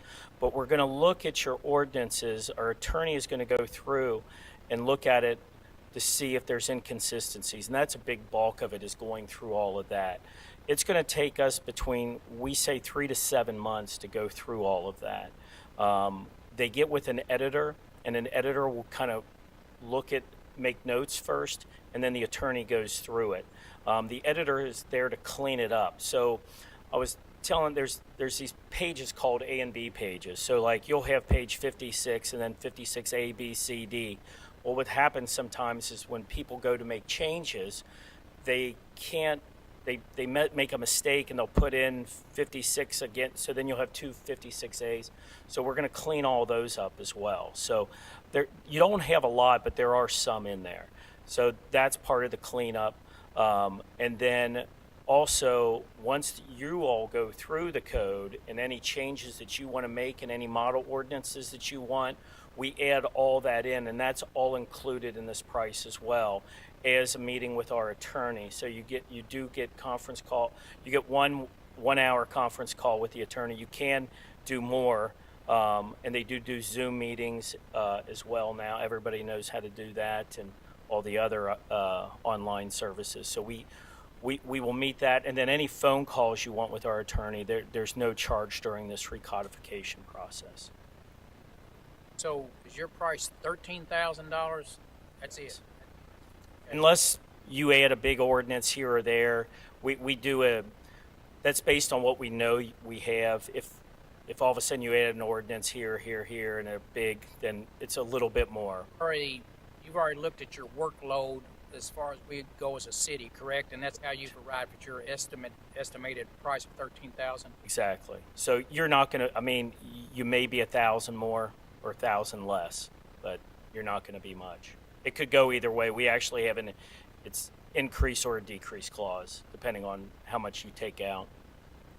Are you presently working for cities that we know about? We do Oldham County, Pee Wee. Oldham County Fiscal Court? Yes, we do their code. We do most of them in Kentucky. There's a few that we don't do, but I've sold most of them in Kentucky in my 26 years. Wee Valley currently? We do Pee Wee Valley. We do Louisville, Jefferson County. We do, gosh, I mean, pretty much. I think there's 9 that we don't do down in the southern part. 9 cities 9 out of cities. Do the rest of them you do? Not all of them. We're still trying to get some. Some of them still aren't codified. So, and you know, there is grant money available, but it was only available that first time when you codified. It's not available anymore for municipalities.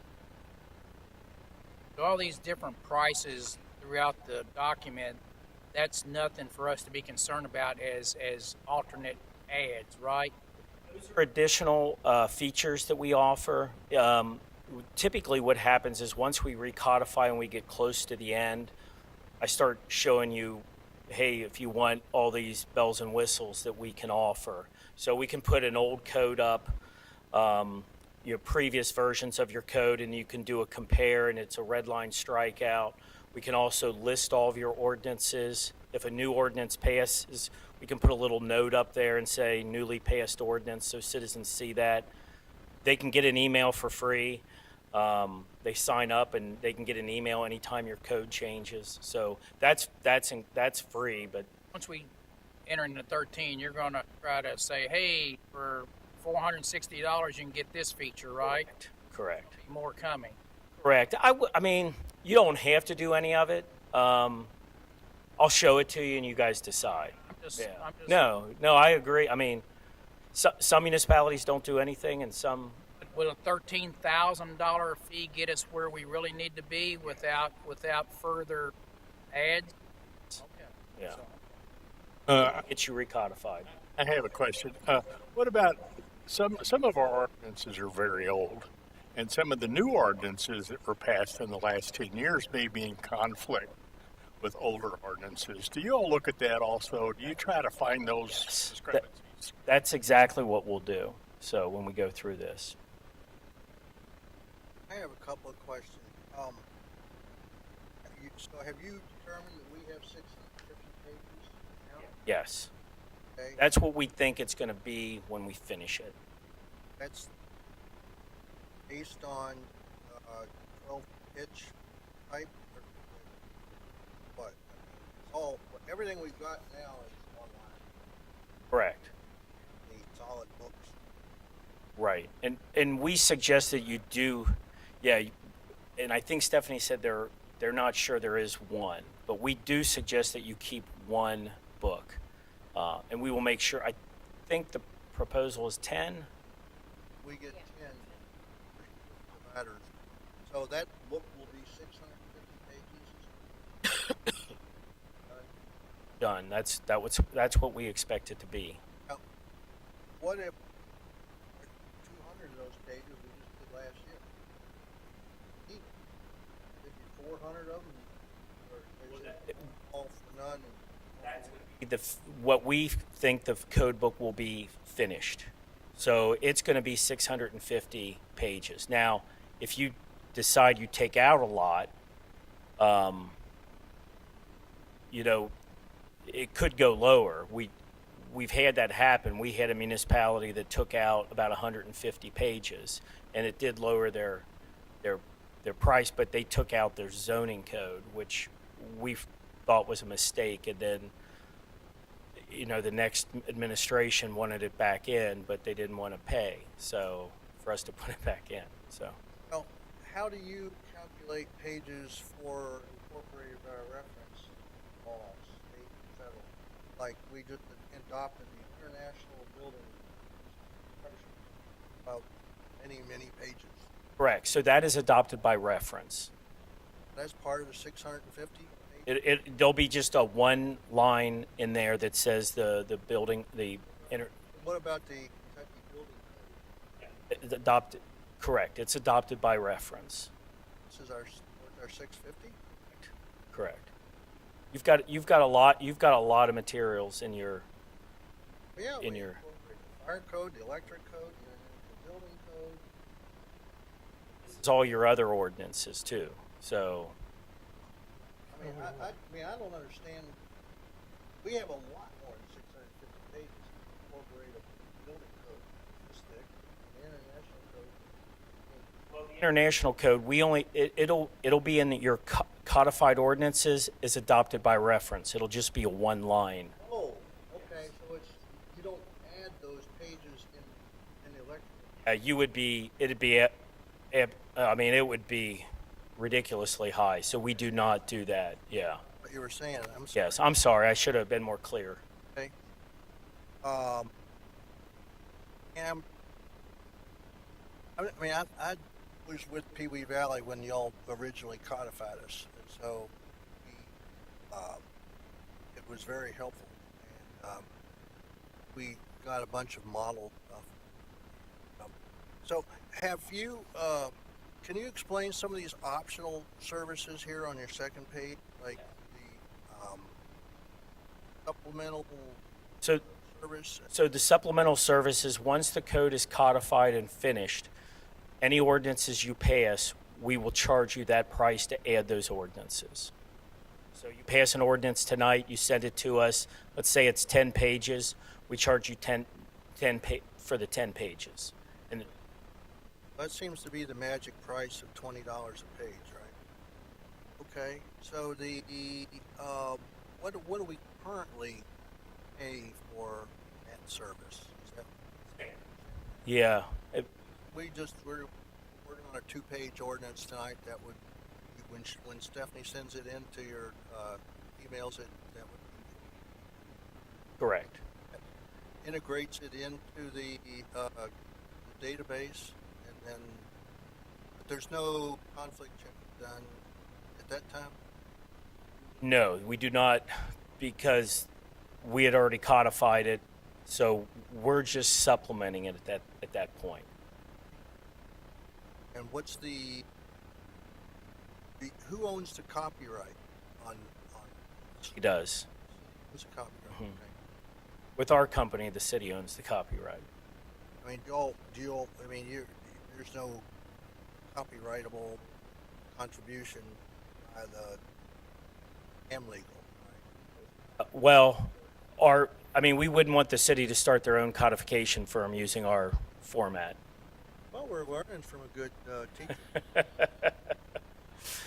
Okay, what's the subscription service?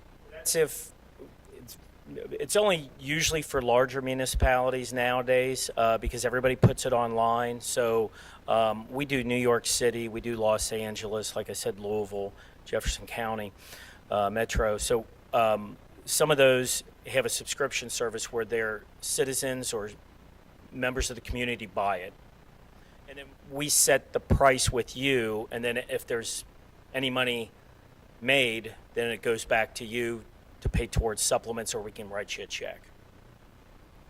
And so you're saying with the pamphlets, like if we wanted to just print up our pamphlets of the one particular animal control section that you're talking about there? Correct. If you want, you can do it yourself. We're giving it back to you in Word. We can also give it to you in PDF, and you could go to a local printer and print it yourself. You can also print it off our website for free as well.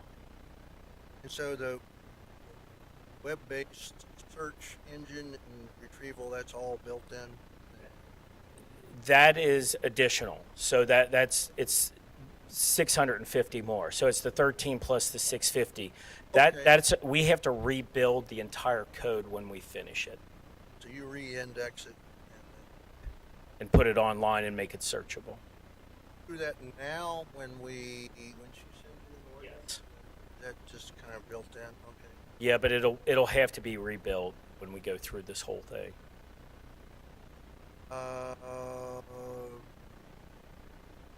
Annual updates are not really necessary if we do them as it happens, right? Correct. Put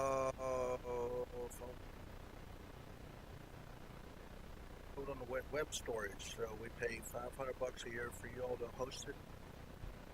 And you're doing that now. So basically, that's not. I put that in there, but it's not. It just comes up every year. So you do not need to initial off on that because you already have it. What's the advanced legal service, a legislative service? What's that about?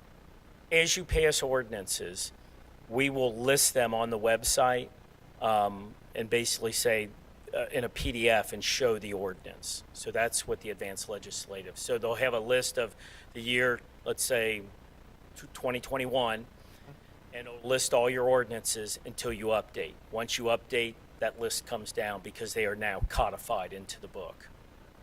And each ordinance that you look at, will it then have a legislative history date added to the end of it? Okay. So it will just say like reviewed or updated? It'll say, if it's a supplement, it'll say, let's say ordinance 15-2001, and then you made a change this year, 1-2021, so it'll say AMD, amended ORD, so it'll have the original and then the amendment. Good questions. The new ordinance notification? Basically, we're in the section heading of where the ordinance is going to change. We will make a banner, and it'll say, "Hey, citizens, new ordinance went in here." The comprehensive ordinance is the one I suggest. It is the most expensive. It's $15. Is it? Oh, it's only $10. I gave you guys a discount. $10 per ordinance. Yes, I gave you a discount. So. Okay. What's that do? Basically, we scan in the ordinance, we list it by year, and then we can link it to the actual section. So 10 years from now, you're at the meeting like this, you're like, well, what was the original ordinance? Click, and it'll pull up the original ordinance and all the amendments. Oh, it's a history. Okay, thank you. Do you require a down payment to get started, or do you start and then expect a little bit of money out of it at a later date? How's that work? After being at this meeting tonight, you don't have to pay us anything right now. We'll send you a bill. so I might take the 2-year payments, sir. Yeah. So I mean, typically what we do is if you sign the agreement, approve it, we'll send you an invoice for the first 40, or you can wait until we get the draft done and then do 50% then and then 50% due in the next fiscal year, or we can break it up too. I mean, okay. Like I said, I'm one of the owners, so we'll work with you. Yes, sir. Any other council person have any further questions for Mr. Fromeyer? I think what I'm hearing, the ordinance committee has been dealing with this not only during this time period, but maybe previous administrations about this same matter. So how much more does the city county council wish to know about this subject, or are you familiar with it enough you'd like to go ahead and move on it tonight?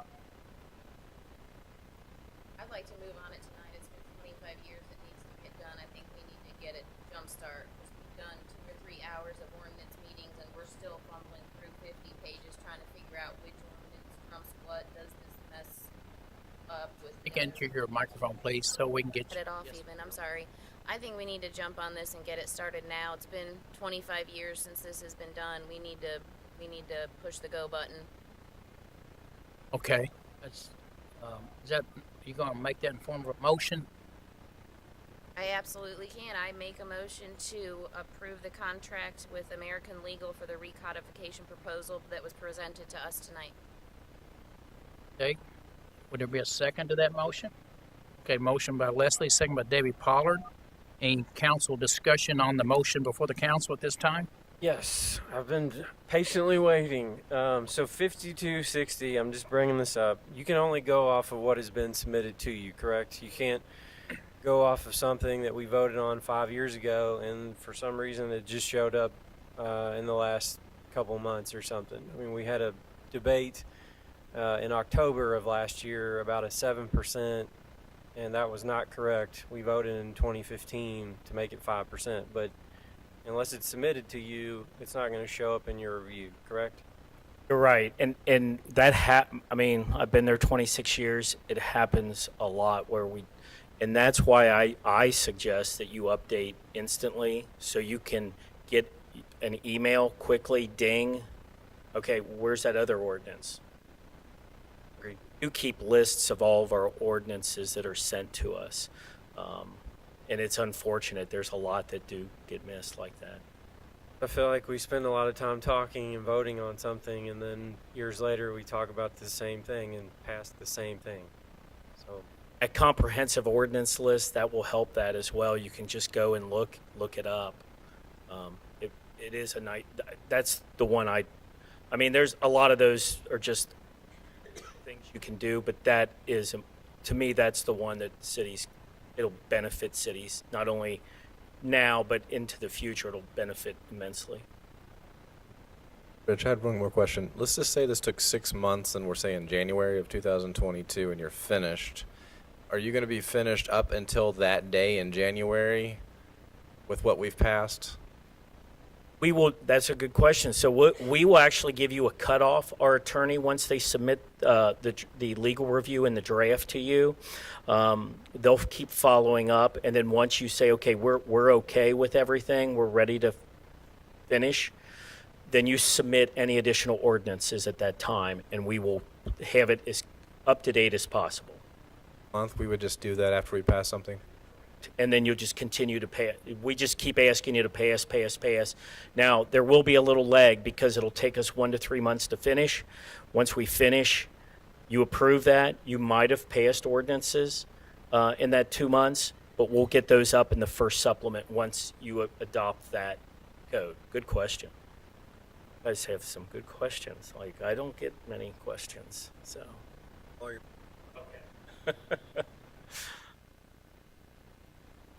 Okay, any further questions, Mr. Fromeyer? At this time, we have a motion, a second, to go ahead and approve a base bid price of $13,000. I guess any additional charges, sir, would have to eventually be reapproved by the city council to add on to that. Okay. So, any further questions? If not, we have a motion, a second. All those in favor of the motion, let me know by saying aye. Opposed? Okay, passes 8-0. So I guess as you begin to go back to your office and begin to work, please stay in touch with Stephanie, Beach, City Attorney, what you need. You live where? Do you live in the state of Kentucky? Live in Alexandria, Kentucky, went to the University of Kentucky, and just got an email or a text message from my wife, so I'm very giddy about this. So she is going to run for state senate in the 24th district of Kentucky. Will Schroeder is retiring, and she's going to run. So I know with you all on council, it's she's never done anything like this before, so it'll be very interesting. To say the least. Who was your father? Richard Fromeyer? A state senator or somewhere? Or No, he wasn't. Where do I know that name from? There's a lot of us up in Alexandria, so in Campbell County. There's a lot of Fromeyers, yeah. Okay. Well, thank you all for having me. Thank you for coming. Sorry about the delay, but we just want you to hear part of the city council meeting. Okay. I've been to a lot of these, and this wasn't the longest. I had one that went 3.5 hours. So, but I appreciate it. We may get hung up on something and be here that long too. We don't know. I'm going to Taylorsville Lake. So. Thank you, sir. Thank you all. Okay. For your patience. Hey, let's move ahead, everyone.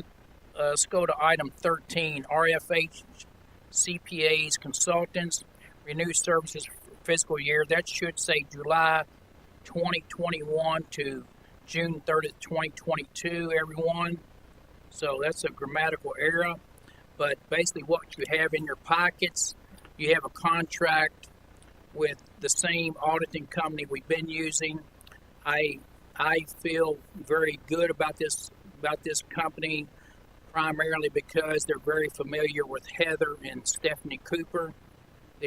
Kevin Fisher works very closely with them throughout the year to try to deal with city budgeting and city auditing. Their contract last year, everyone, was $23,400. This year it's $23,900. So I guess a $500 increase over 1 year is not bad this day and time. So I would ask the council if they would to go ahead and approve this contractual agreement with RFH so we could notify them that they will be doing this year's audit for us and get started on it soon.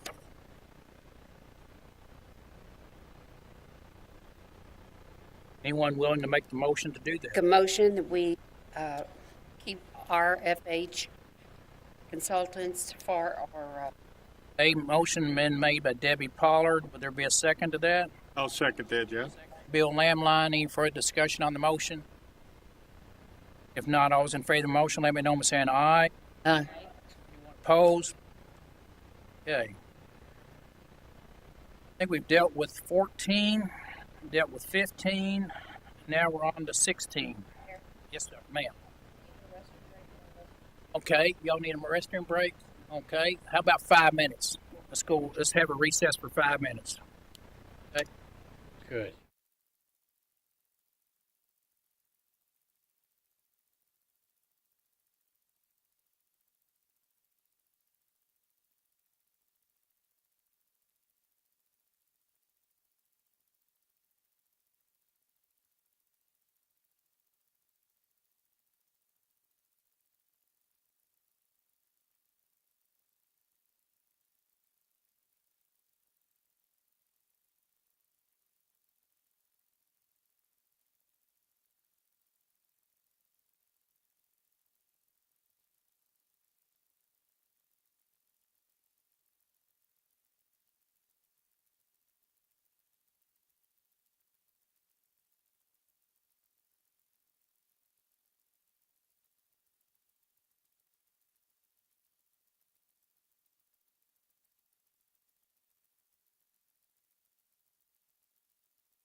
go ahead and restart again and get on out of here as soon as we can, y'all. So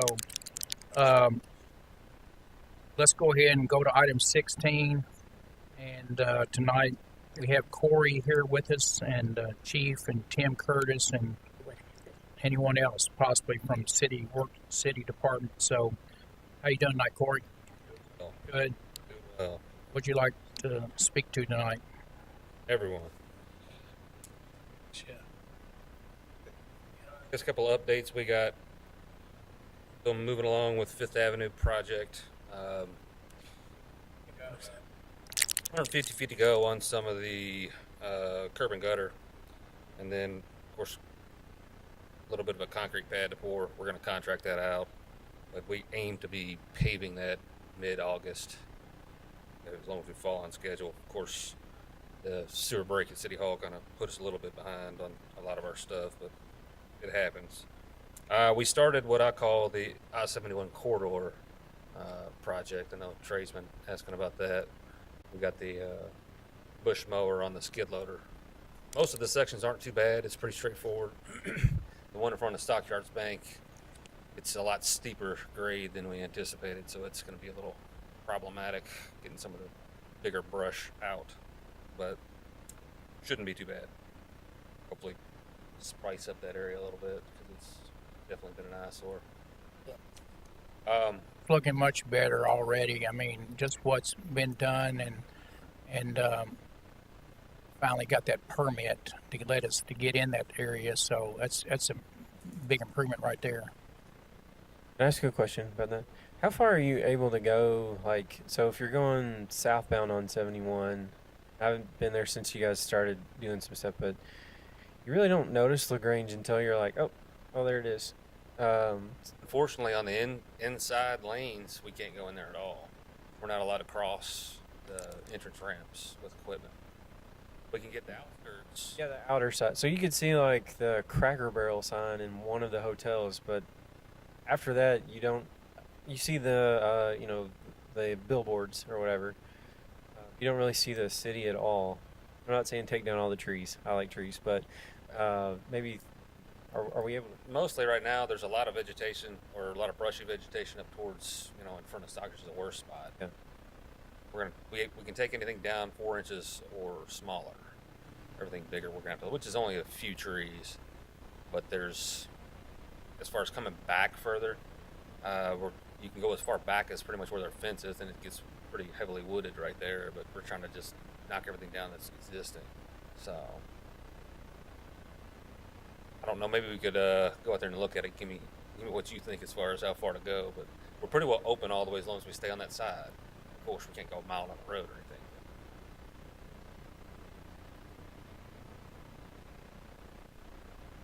Hopefully, we'll have that elect here soon. So give me a shout this week sometime out there.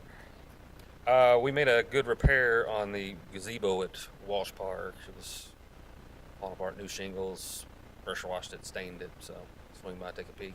Looks pretty good. We removed the Chlorine Duncan.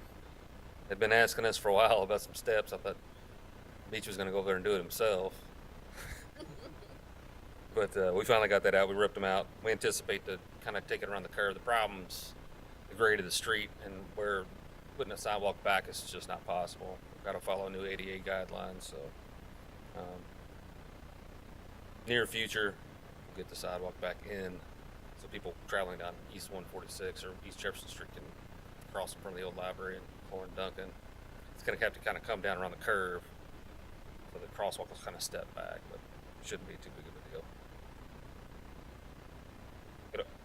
We're allowed to follow the grade of the existing street. Outside of that, you can't go over 10%. So we'll see. We'll cross that bridge when we get to it. It's hopefully sooner rather than later. We edge keyed for speed humps last week. We're actually going to be putting them in tomorrow on Hoffman, Duncan, and 2 on 3rd Street. So people have been asking. There's a lady, I spoke to you about this, Corey. There's a lady on Clore Avenue. she needs to be talked to, I guess. She was asking for a speed hump there. We don't have any, but she was adamant about trying to get one there. So her first name's Renee. Her last name doesn't come to me, but it's the same lady that I had asked Stephanie Winter to go down and talk to about a water issue in a yard. So her first name's Renee, and she's the same lady who would like to maybe think about getting a petition started to get one of those on Clover Avenue as well. Right. So You can swing by our shop or City Hall, or it's on the website. Download and gives you all the instructions, start to finish. Of course, we had this City Hall sewer repair, which we already discussed that briefly. That was a big ordeal. Knocked us back on quite a few projects. I'm going to be going out to Artisan Park. We're trying to move forward and get that thing paved this year. A lot of the residents have been asking. The roads are actually in still pretty good shape for as long as it's been sitting.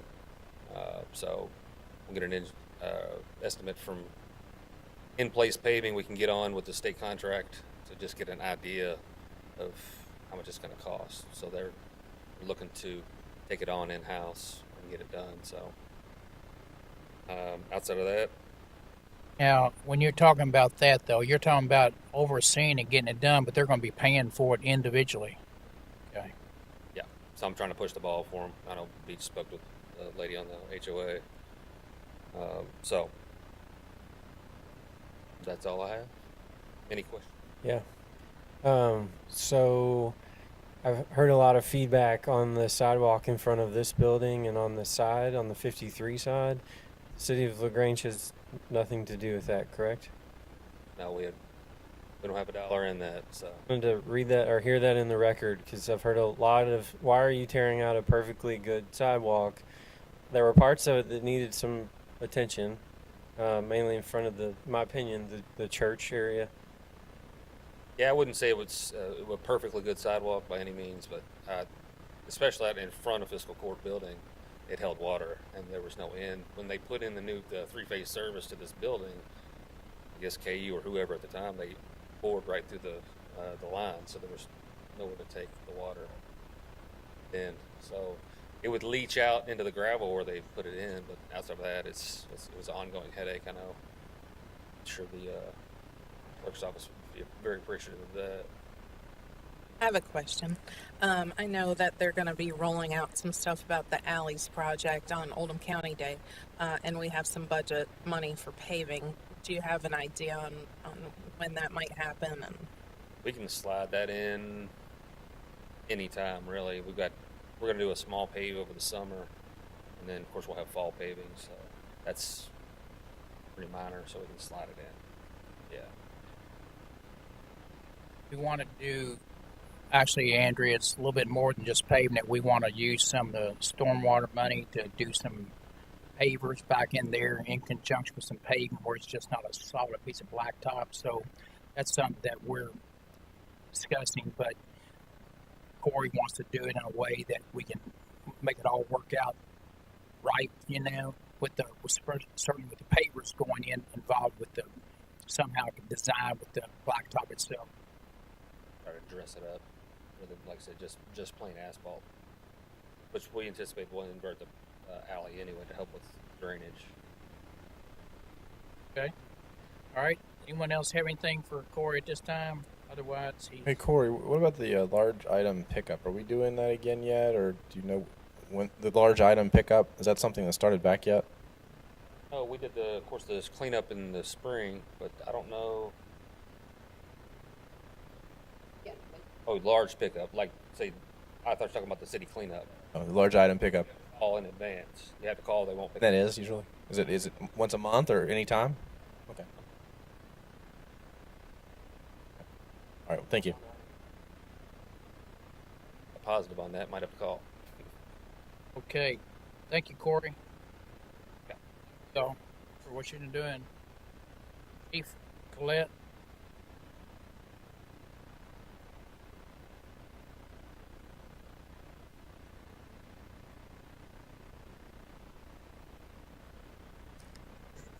Good evening. Hello. I'll bring up first our monthly activities for June. That would be our dispatch runs and our incidents that the officers call out with, 495 total activity pieces, with the top 5 being traffic stops and requests for call by phone for officers to call citizens and check situations, and also requests to meet officers are still holding steady, as well as burglar alarms. Now that we're in the new budget, we've started cycling through for our large purchase items. Police vehicles, just like in the civilian market, are going to be an issue upcoming. We're giving a little bit of forewarning due to the chip and part shortages. We were lucky with our dealer. They actually had 2 that met our specs and were our fleet color, which they held on to them for us until we got into the new budget cycle. We've signed the work order, and that same dealership has a subsidiary company inside of it that will do our upfitting and equip all the cars and put our decals through. They'll be turnkey when they get here in about 5 to 7 weeks. So the state contract bidder had warned us on factory orders and state contract that timelines were not going to be given this year. So we felt lucky in that respect. Oldham County Day planning's been ongoing and evolving with Project Guild for the last couple weeks, and we've been involved with the other law enforcement agencies. So everyone knows the parade route will be a little alternative this year. It will still begin at the Immaculate Conception, enter Jefferson Street from 5th Street, run eastbound. The turn will be on 1st Street from Jefferson in a southbound direction. What we've agreed to do with Project Guild and Judge Wheeler, parade viewing in effect ends at City Place. Then we'll have officers in place trying to flush the parade units and participants down 53 in a faster manner to keep the flow going. Of course, the ultimate demise of that will be if there's not a CSX stoppage. So if there is a CSX train, we just go static and it sits until then. Hopefully it will not happen. Project Guild was notified late last week. The courthouse lawn will be available for booth postings. The fencing will not be up, so it'll be back to the traditional setup. According to Project Guild, what they've informed me, that the bulk of the booths will be back on the courthouse lawn with some spread of booths on the Main Street corridor. But before, it looked like we were going to have to do Main and Walnut real heavy, but this will bring everything, the core of activities, back up onto the courthouse lawn. With some activities, I think some of the food trucks and some other vendors may be in the City Place area. And for our booth, I'll borrow the projector. We should be on Main Street in front of our PD building. This year, we're going to try to make available to the public until the supplies last, the self kits for parents to fill out on their own and obtain dental records for their children. And also has an area in there for DNA strands for their hair. In case we have a lost persons thing, it's an immediate record that they keep on their person. They can even take them on trips or vacations to have that information available should they need it there. But it's a handy item in a time of crisis like that. It's sort of a little difficult to get information from family involved, and it has blocks in there also for photographs to allow their dentist to fill in some more dental paperwork as well and put up any kind of medical information that be. And that same company is now offering a similar kit for senior citizens at risk of wandering or have diminished mental capacity. We're going to supply those. That we do have those incidents quite a bit. And it seems to be more and more, and of course emergency management works out with this, and that would be also a great aid to have. And we'll have some other promotional items there. And like I said, we should be on Main Street in front of the police department. I invite the public to come by, see us, and get to know our officers. Well, thank you, Greg. City Council, Greg Collette, I've known him for a long time. He's a man of few words. He keeps his composure. He doesn't get excited, and he doesn't even like this. He didn't like this exposure to the point. Greg just does his job, and glad to sit back down as soon as he can get back down. Okay, that's where Greg is. But anyway, gets that from his mom and daddy. But anyway, I know them well. But anyone have any questions for Greg? Thank you as well, Greg, for what you're doing. I think our police department looks good. I think the guys are friendly. Ladies, everyone's nice to the public, I hope. If anyone has any different opinion, please let us know. But I think Greg stresses that. We want them speaking to the public and just taking care of business, and that's what they're doing. So if no one has any other questions, comments for Greg, I'll let him get back to his seat. Appreciate him keeping the city council involved in incidents or something that needs to be done. So before it gets to social media and then we get to hearing it. So I appreciate it too. You can spin a situation very quickly, and if you hear of an event that you're wondering about, maybe I haven't put anything out, please reach out to me, because if you're hearing about it, it may mean I haven't heard about it, and I want to know about it just as well. Help inform what the true nature of it, the situation may be. You're never bothering me. Y'all reach out to me. Y'all are very cooperative and help us out. And obviously, the agency has made gains with your help. So anything I can do for you, you let me know. Okay, thank you, Chief. Appreciate it. Last but not least, Tim Curtis. Add a few more words, I think. I'll be brief. Just a few things we got coming up. We have a co-ed volleyball league, starts this upcoming Sunday night. We have open gym, back started in the gym, so it's really good to see the masks off, y'all. Things are starting to liven back up in the city. It's awesome. What'd you just say about a co-ed league? What'd you just say? I missed that. League starts this upcoming Sunday night. Night? Yep. Okay. What time? We're at the City Hall Gymnasium? Right. Okay.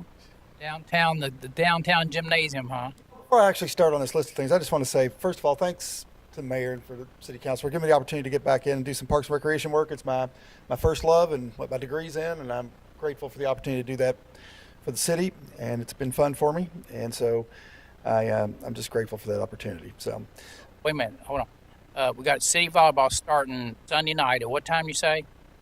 League, you have to have a team signed up. You can't just show up. It's not open play. So we got registration forms available. You can get them online, or you can stop by the city hall and pick up registration forms. Are there Sunday night, for example? 6:30, 7:30, 8:30, and 9:30. Right, yep. 4 different hours, huh? Yep. So it's going to be a good full league. So that's a positive thing. Okay. Also, I've written up some proposed rates for community center rental. The old rates were probably not quite where they needed to be, so I've written that up just based upon what I've looked at through some other facilities and what seems like a good rate for us to offer here, and also written up a proposed job description for a building monitor, which was mentioned at our last meeting that we're going to probably need as we increase things going on at the community. So we're going to need somebody to be there during these events, and so I actually already emailed those out to the Parks Committee members for us to take a look at the next Parks Committee meeting. Next thing, we have another trivia night coming up. We did that online before. We're going to do that again on the 15th, which is next Thursday night. And I have a meeting tomorrow morning with our website person to look at an upgrade for the city website. I believe it's due for an upgrade. So I'm going to throw some ideas out there, and me and Becca are going to meet with them and sort of see what they come back with as far as cost and some things like that to make an upgrade. It's a little bit overdue. And also, I met with Eagle Scout recently about building some benches for the Glen. So Eagle Scout projects are always good to take on, seeing how there's no expense to us, and also it's good exposure, and a good project for them can benefit our citizens as well. We have a golf clinic that's scheduled to start next week at Eagle Creek. That is on Monday evenings, taught by a former player at Oldham County, Maddie Mason, that I've used before to teach golf clinics when I worked for the county. She does a great job, so she'll be teaching that golf clinic. Also, on my birthday, which was June 8th, that was my 39th, I met with some folks from Fish and Wildlife. 39th birthday, just so you know. Met with some folks from Fish and Wildlife who were at Eagle Creek, and they also went to Wilburn, and they were checking the fish population to give us a plan for what they might want to do there for formulating a plan for stocking and recreational fishing in both of those lakes. The great deal about Fish and Wildlife is it is no cost to us. So they were actually stocking that day at Wilburn, but also looking at what we might need at the pond there at Eagle Creek. And also, I'm getting 3 quotes for a swing upgrade at Wilburn Park. The current swing set is in need of a little bit of an upgrade, so I'm trying to get some quotes for some playground companies. I've already got a couple of those in to try to get an upgrade on that. And that's what I've got right now. And also, I'm on a contract basis, as you all know. It was a 5-month contract, and it does end at the end of this month, the end of July. So I just appreciate the opportunity to do the work here for y'all, and hope you've been okay with what I've gotten done. So that's about it. I have a quick question about the golf clinic. I've been seeing the sign for it. Do you need your own equipment? How does that work? Do not provide any clubs, but really they don't need a lot of clubs. It's for young kids. They will need a putter. They'll need something for a little bit of chipping and iron and some sort of a wood. So if you have 4 clubs, that will get it done. Just to kind of teach the basics, and that'll be done on the putting green. We'll also do the putting and chipping on the putting green, but then off to the side where there's like a pavilion or picnic shelter off to the side of the pond over there. There's an open space, and the last 2 weeks the clinic will be hitting into a net over there, so we'll purchase some nets to get people to hit into over there, because there's no driving range to use for that at Eagle Creek. Okay, that's a good report, Tim. Anybody have any questions or further comments for Tim Curtis at this time? He's seems to be around, coming in and out, going here and there, and trying to create some activity across the board in our parks. I really wish that we could make something better or more inviting at the Glen. You know, we got a Glen Park over here, but I just don't hear much involvement over there. But it's acreage set aside in the city, but maybe the Parks Committee could look at that and see perhaps what could we be doing there that's innovative thinking for a city. What could we create there that actually we could get some more usefulness out of that park itself? I don't know if anybody has any opinions on that, but Dog park. well, you say dog park, but that's for the Parks Committee to at least discuss. Okay, so anyway, When I was there the other day meeting the Eagle Scout there were some people fishing, a couple of families fishing there, and so it's a nice little park, but it has a lot of potential, walking path and areas for fishing. Okay. So a couple new benches will be helpful there as well. Pier. That's a great idea, a very good possibility. what's that? Fishing pier or something there at the. Like Otherwise, it's all bank fishing, and some of that's not that easily accessible. So maybe just a small pier would be nice. Okay. All right. A lot nicer without the old barn there. Yes.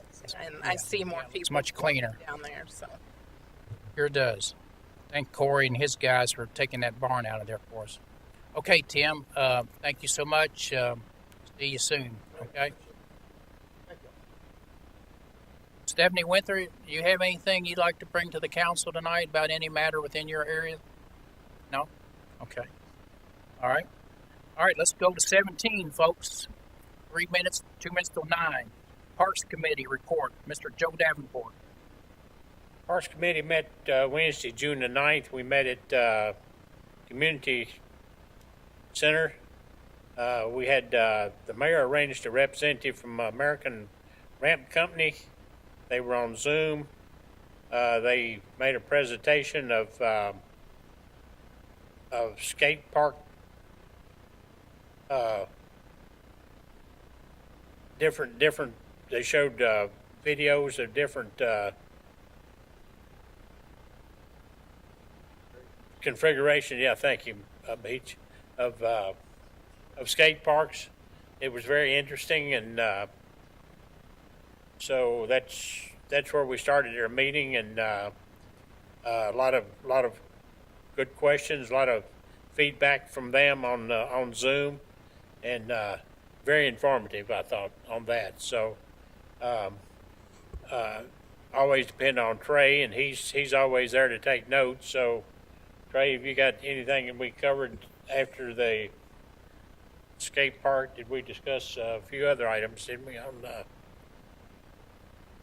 Just a little bit. You covered a lot of the stuff. I know when we usually talk about skate park, we talk about the existing one, but as far as his renditions go, he did show something similar to that, but some poured concrete options. I had a note that about a 4,000 square foot skate park would cost about $200,000 estimate. He did say in general the lifespan of a skate park is about 20 years. But he had a lot of kind of mixed use dual-purpose skate park options, like you said. And then just in the interest of time, we did discuss a little bit about Eagle Creek Golf Course, about their board and how they're taking a look at their bylaws. So yeah, you covered I think those are the highlights. Right. Any other park board members, Debbie, Elsie, y'all got anything you bring forward? Okay. I usually go to the Eagle Creek meeting, and I had a doctor's appointment, so I missed the meeting on June the 30th. I'm sure the mayor was in attendance. I didn't know if there's anything on there, Mayor, that, I mean, I've got the agenda, so I know the No, they had the fish, they discussed, was on the agenda about the stocking the fish, so I heard from Tim on that tonight, so that's covered.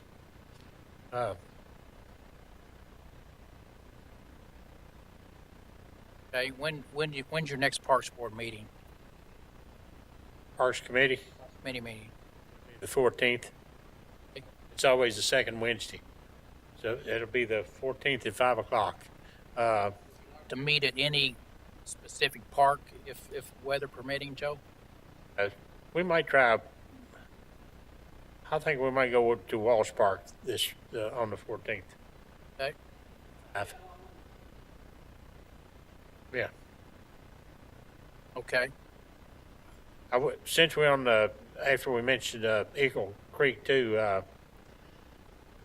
had the opportunity to meet a gentleman over at Jeffersonville at Bachman Group, and he found out I was from Grange, and him and a bunch of friends actually come to Eagle Creek and play golf, and he really had good compliments on Eagle Creek about the condition of the course, and he said they play a lot. They even play at Oldham County Country Club too, but they're just a bunch of friends, and they go around and play golf, and he really likes Eagle Creek and talked about how good the course was and how friendly they were at the office. He said it's just, and of course he complimented on the carts, the new carts, and he talked just like everybody else. He talked about how comfortable the seats are, and so I just thought I'd let you know that was good feedback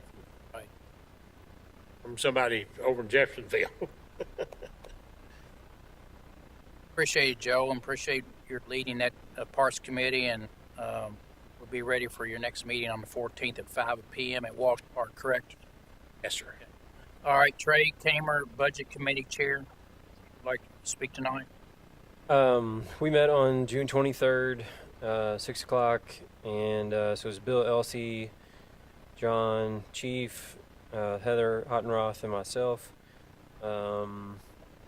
We did discuss the CARES funds a little bit more in depth, so just to keep everybody...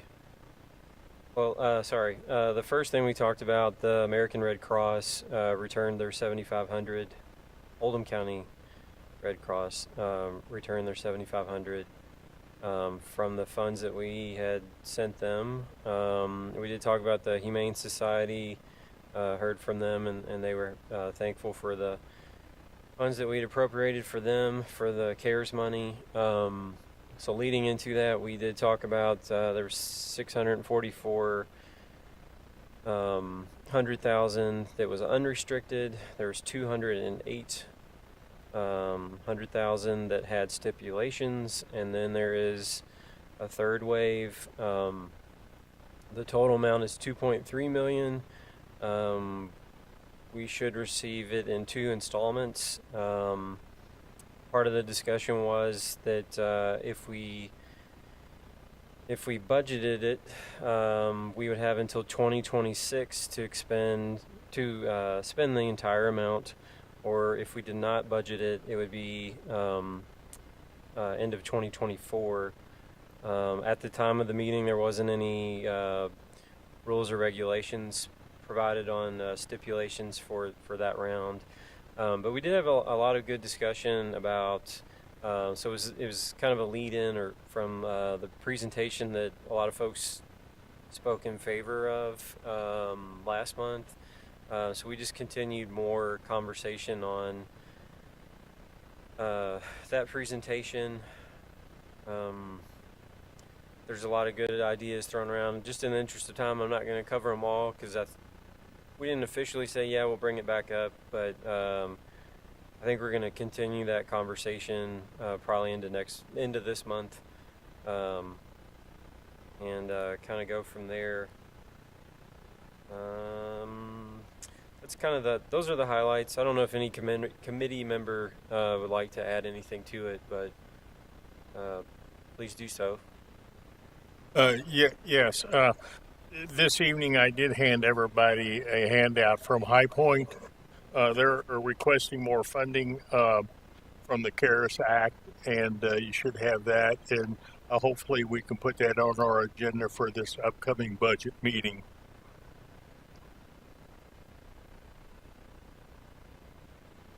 Okay. Thank you, Trey, for your report. Anyone else from the Budget Committee wish to speak either or about anything you'd like to bring up at this moment? If not, we'll move on. Trey, are you finished? Sorry, I forgot to say this. So we'll meet on July 28th at 6 o'clock at City Hall. Okay. Thank you. Okay. At 5. 6 o'clock. Yep. Okay, Jason Taylor, you'd like to speak on behalf of the Ordinance Committee as chair? Sure. Thanks, Mayor. We met on June 29th. I was there. Stephanie Winther, Chief Collette, Beach was there, and Leslie and Andrea, as well as myself. And Trey was also in attendance in the audience as our only audience member, I guess. We discussed the billboard truck issue that briefly came up last week. That's now been resolved. We discussed the Grange Ordinance Committee. LaGrange Utilities Committee ordinance that was on the agenda tonight. We discussed the AM legal proposal that was on the agenda tonight, as we've already talked about both of those. We had a general discussion regarding food truck business license tax and the discrepancy between that amount and the amount of the regular business license tax. Just kind of had a general discussion, nothing really done on that or proposed at this point. Items we spent the most time on probably last month were the continued discussion of signs, specifically murals and the definition of murals, and we anticipate spending most of our July ordinance meeting on this issue and perhaps even having something for the council to take a look at in the near future. Our next meeting is Tuesday, July 27th at 7 p.m. And then we also had a brief discussion on the business license tax in general, specifically its definition of the word business, which is any enterprise, activity, trade, occupation, profession, or undertaking of any nature conducted for gain or profit in the city of LaGrange.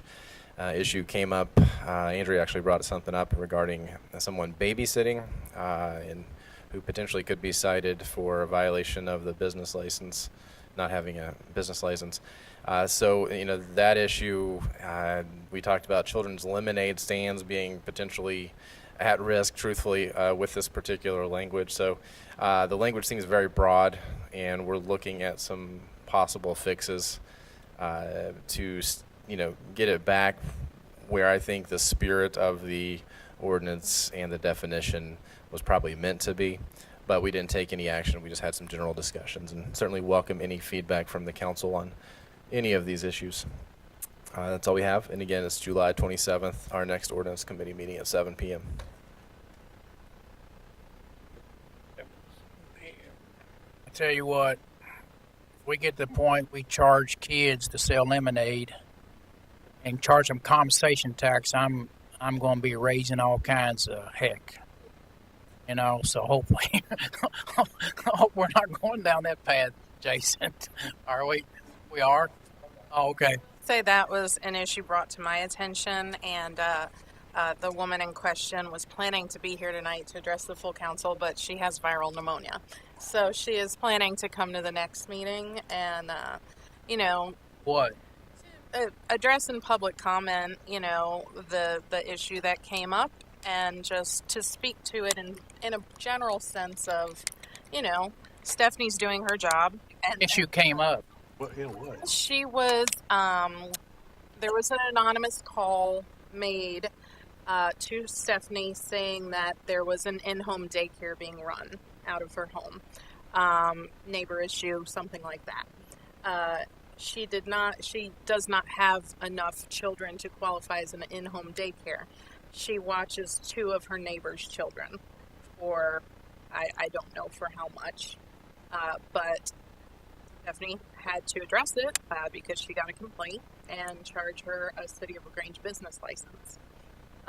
And this is someone who basically babysits. So we are questioning where you draw the line as far as requiring someone to have a business license in the city.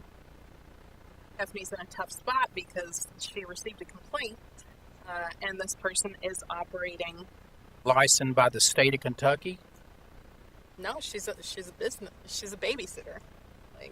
So if you advertise that you want more babies, then you're a business. I think if you don't advertise you want more, it's a neighbor or something, it's a limited amount. I don't think you ought to have to have one. One thing I did check into was the zoning regulations also for a residential neighborhood like that. And based on the zoning requirements, if she's only babysitting 2 kids, she doesn't have to have a conditional use permit. But I think it's if she has 4 or more, then she'd actually have to go get a conditional use permit to run an in-home daycare.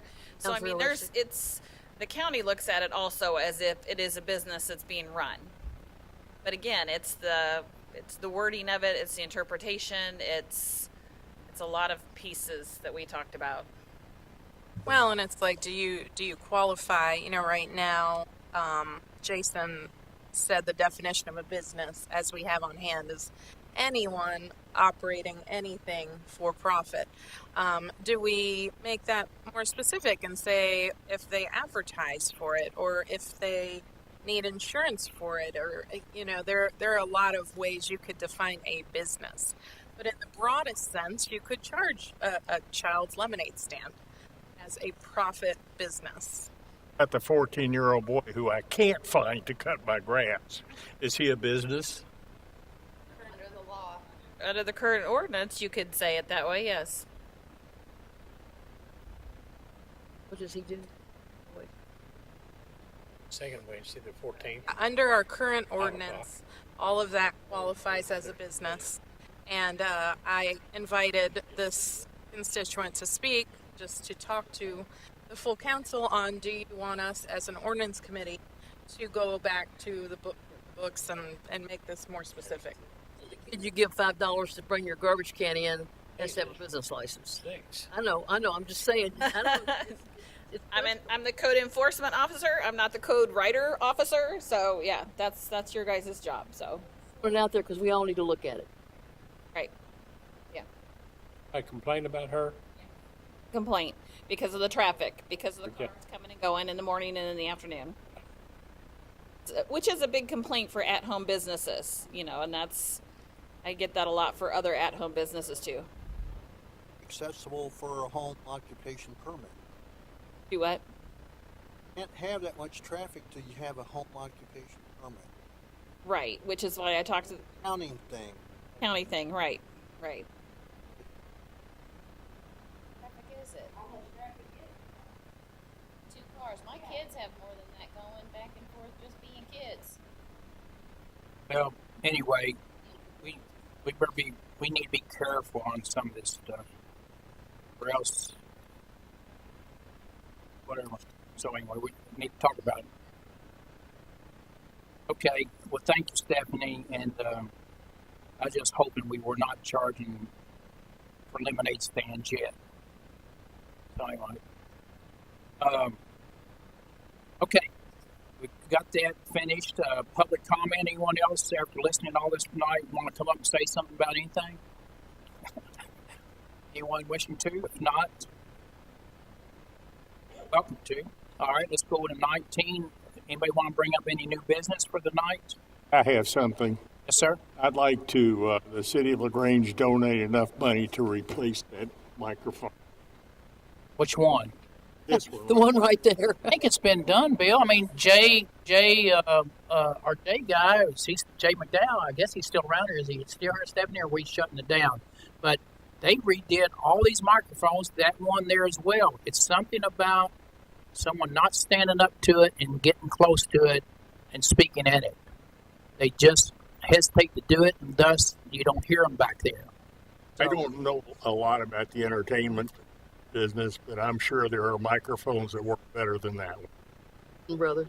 I have to stick it in your mouth to speak. Jay, if you're in the building, come and show us how to use this microphone, please. So anyway, all right, we have new business. Anyone new business? Anything you want to bring up new?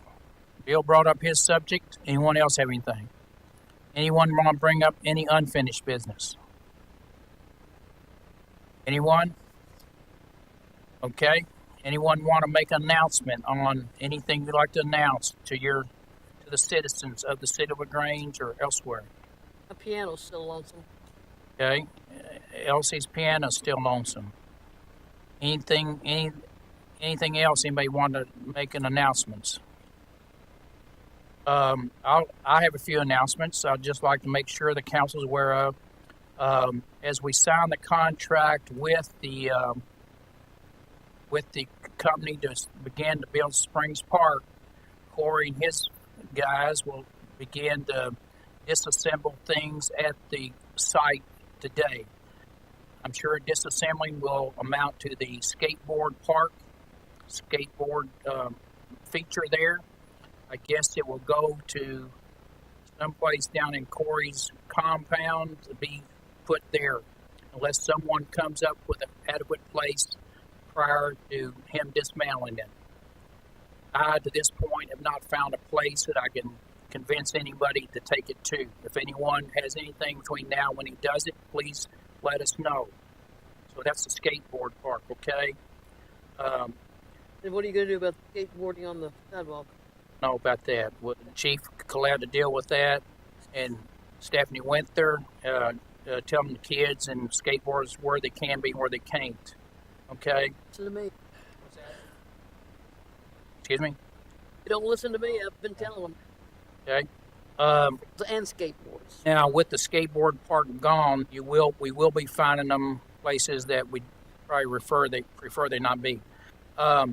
Someone spoke about the alley project tonight. There is going to be a unveiling of a pop-up shop in their alley, between Poplar Alley, between Walnut and First Street on Oldham County Day. The alley committee has put together somewhat of an advertising little budget to try to showcase and entice people to come into the alley to see what this whole idea is about. This city council, you all appropriated an amount of $50,000 in this next fiscal year for them to try to begin to do some things that they think is important to make sure this alley does what it's supposed to do. Fifth Street, Artisan Park. Corey he failed to mention this, but he's building a nice wall at City Hall between the multi-purpose room and the gymnasium. We were going to put barn doors there just hanging, swinging freely, but we felt as time goes on, we're going to try to, it's looking very nice, but we're going to try to make each room, the gymnasium being one, the multi-purpose room being one, where they have an insulated voice insulation wall there with two sets of double doors that open, either stay open looking out into the gym or stay closed to have the Rotary meeting there while somebody's doing something, playing pickleball in the gymnasium. So we chose to go that route. So that's being done. So that's a nice wall going there. We talk about money. The good news, council, is as we're plowing money in the Oldham Reserve, there will be a day in the future that this city will see the payoffs from Oldham Reserve. With land sales, we have trigger points in the contract that this council will see repays of land sales, just a number of different things. So as we're plowing money into the reserve, we will be getting that money back over time, over many years, and it will come back. That's like money in the bank. Basically what we're going to have there, guys and ladies, is about 800 acres of land paid for that this city will see the dividends over time in the future as the future land sales are done.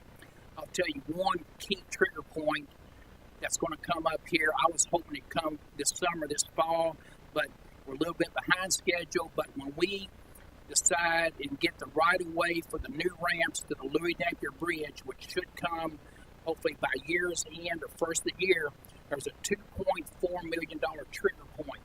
The city will get $1.2 million. The county get $1.2 million. So that's a trigger point at the 7 or 8 or 9 year mark of the reserve, and that's what our development partners will have to ante up. It's almost $2.5 million to be split evenly between the city and the county. Where'd Bill go? I thought he passed out. But anyway, that's a trigger point. So as we're plowing this money into sewers infrastructure, it's going to come back, folks, and city council, and certainly the representative back from Old Mayor Andrew, that this money is going to be paid back continuously, year after year, over time, through compensation taxes, whether they last, but certainly the resale of 700 to 800 acres of land.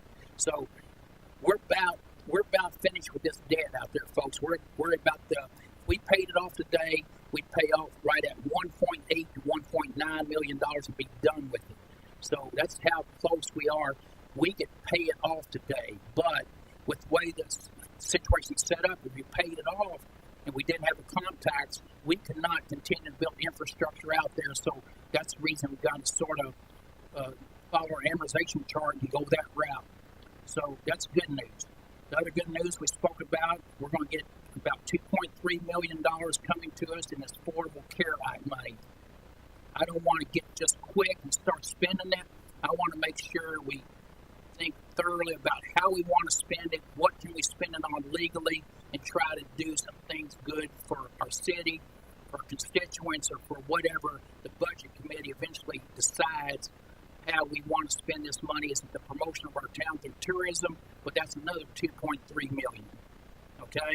So we've got that. I'm just reading some different things I want to remember here, folks. You're going to see 3 new city signs go up, I think, coming into our city from 3 different directions.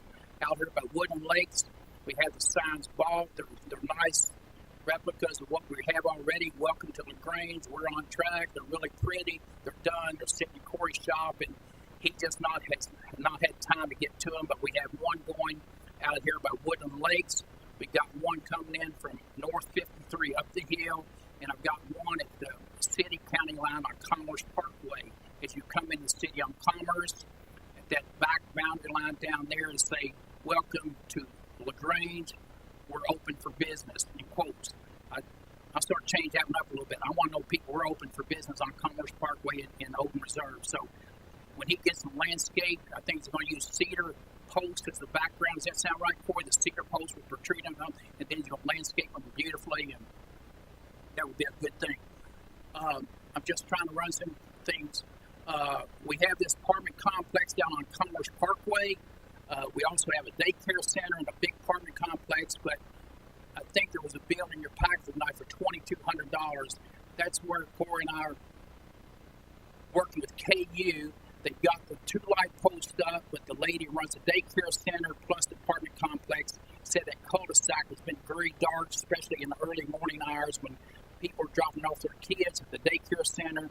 So I thought that was certainly a use for money because they are great tax-paying citizens, the apartment complex.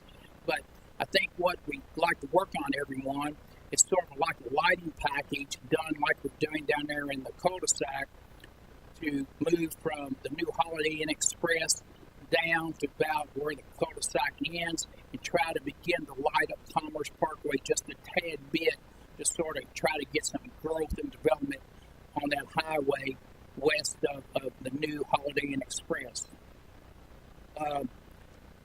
Friday night for Oldham County Day down here in the plaza with Grange Square. We're going to put up a stage. That's where our Friday night dance is going to be. It's starting at 7 or 7:15. The Allen Lane Band's going to play. We're going to have LaGrange has talent show before that starts. So anybody's got talent, please show up and get in the talent show. You may win a prize. Y'all have talent? If you do, please register Rebecca to come down and get on the stage. We did it down there this year primarily because it's Oldham County Day. We're in a big parking lot. We have hometown pizza. We've got Chinese. We've got Mexican. We got beverage shop that gets protein shakes. We got hometown pizza once again. We got Dairy Queen for ice cream. So we're going to try to have a big party down there and pack that lot on Friday night for Oldham County Day. We'll probably have a booth down there. So if y'all want to come and be a part of that, please show up down there. Are you with me? Tomorrow morning, Corey, his guy with the boom truck, the bucket truck, in conjunction with Oldham County bucket truck, going to be putting a banner over Highway 53 proclaiming Oldham County Day, and that's something Project Guild wanted us to do. City Parade for Oldham County Day. We'll be originating at the Catholic Church, I believe, down there parking lot, about 9:30, 9:45. We're going to have the city golf cart in the parade, so anyone, if you all want to jump on the golf cart, jump on it. We're going to put the City of LaGrange Tourism on the cart. We're going to try to decorate up, so if you want to get in a golf cart and ride as 6 passengers, do that. We're going to have the city bus in the parade. Stephanie Cooper here is going to drive her Jeep, and we're going to have our banner. So anybody who wants to be in a part of the Oldham County Day Parade, be down at the Catholic Church by 9:30 or so like that to be in our mix to do what you want to do. You wear your costumes or anything you want to do. See, I want to make sure I get everything because I want you all to know about what's going on. Allen Lane City Parade. Crystal Drive at McDonald's. That project's getting ready to begin. We're going to do a major intersection project there. It's already been approved by the state of Kentucky. We're going to do a dedicated left-hand turn lane to take you back to Cracker Barrel and Stockyards Bank. There will be no more of cars coming at you and think you're going to get broadsided. When you're going south, you'll have a dedicated left green to hold that traffic, let you go through, and we'll have 2 lanes still yet going south. Will be Robinson right away off of Kentucky Fried Chicken and Champion Chevrolet, but that right away is already been acquired, so that project is already funded. It should be going this month, so it's ready to go. So I think a lot of people will be happy to hear that.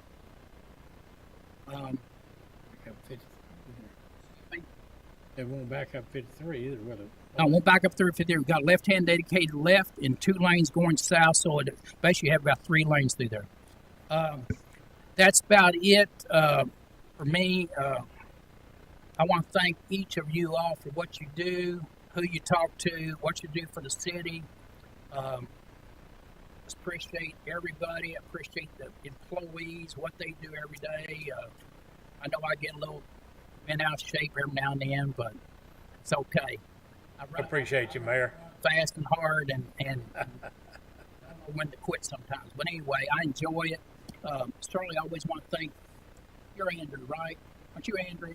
Excuse me. Last week, okay. But I want to thank you for coming to every city council meeting, staying with us, and if you ever have any questions of any of us, please don't hesitate to call us. Okay. Appreciate you calling. All right. Well, thank you so much. Thank you so much. That's all for me. Does anyone have any final comments? Stephanie, you have anything tonight? Okay. Yes. I know in the past we've had our Oldham Reserve Development partners come and give a little update. Are they planning to do that anytime soon? As far as I'm concerned, they're behind time. But anyway, I attend every meeting. Joe attends every meeting. We push. Joe sort of keeps quiet. I push hard, Andrea. But I know if it wasn't for this city and this county and our input and then influx of money to keep the project going, it'd be tough to be attracting anything for the future. But we are doing that. But yes, I'll tell you what, they will be here at the next meeting if perhaps I can convince them. But I think I can. So we meet this morning. We meet this Thursday at 8 a.m. If you'd like to come to that meeting, we'll meet in the room right next door here, okay? So you're always welcome to come. They always have a representative or two at that meeting, okay? So, but I can also get them here for an annual report. Anyone else have anything tonight? I know it's getting late. Otherwise, entertain a motion for adjournment. Made by Leslie, second by, who was that? Trey. Okay, Trey. Sorry, buddy. Any discussion on that? I'm sure there's not. All those in favor of the motion, let me know by saying aye. Anyone opposed to adjourning? Jason's opposed to adjourning. Just kidding, me. All right. Thank you, y'all.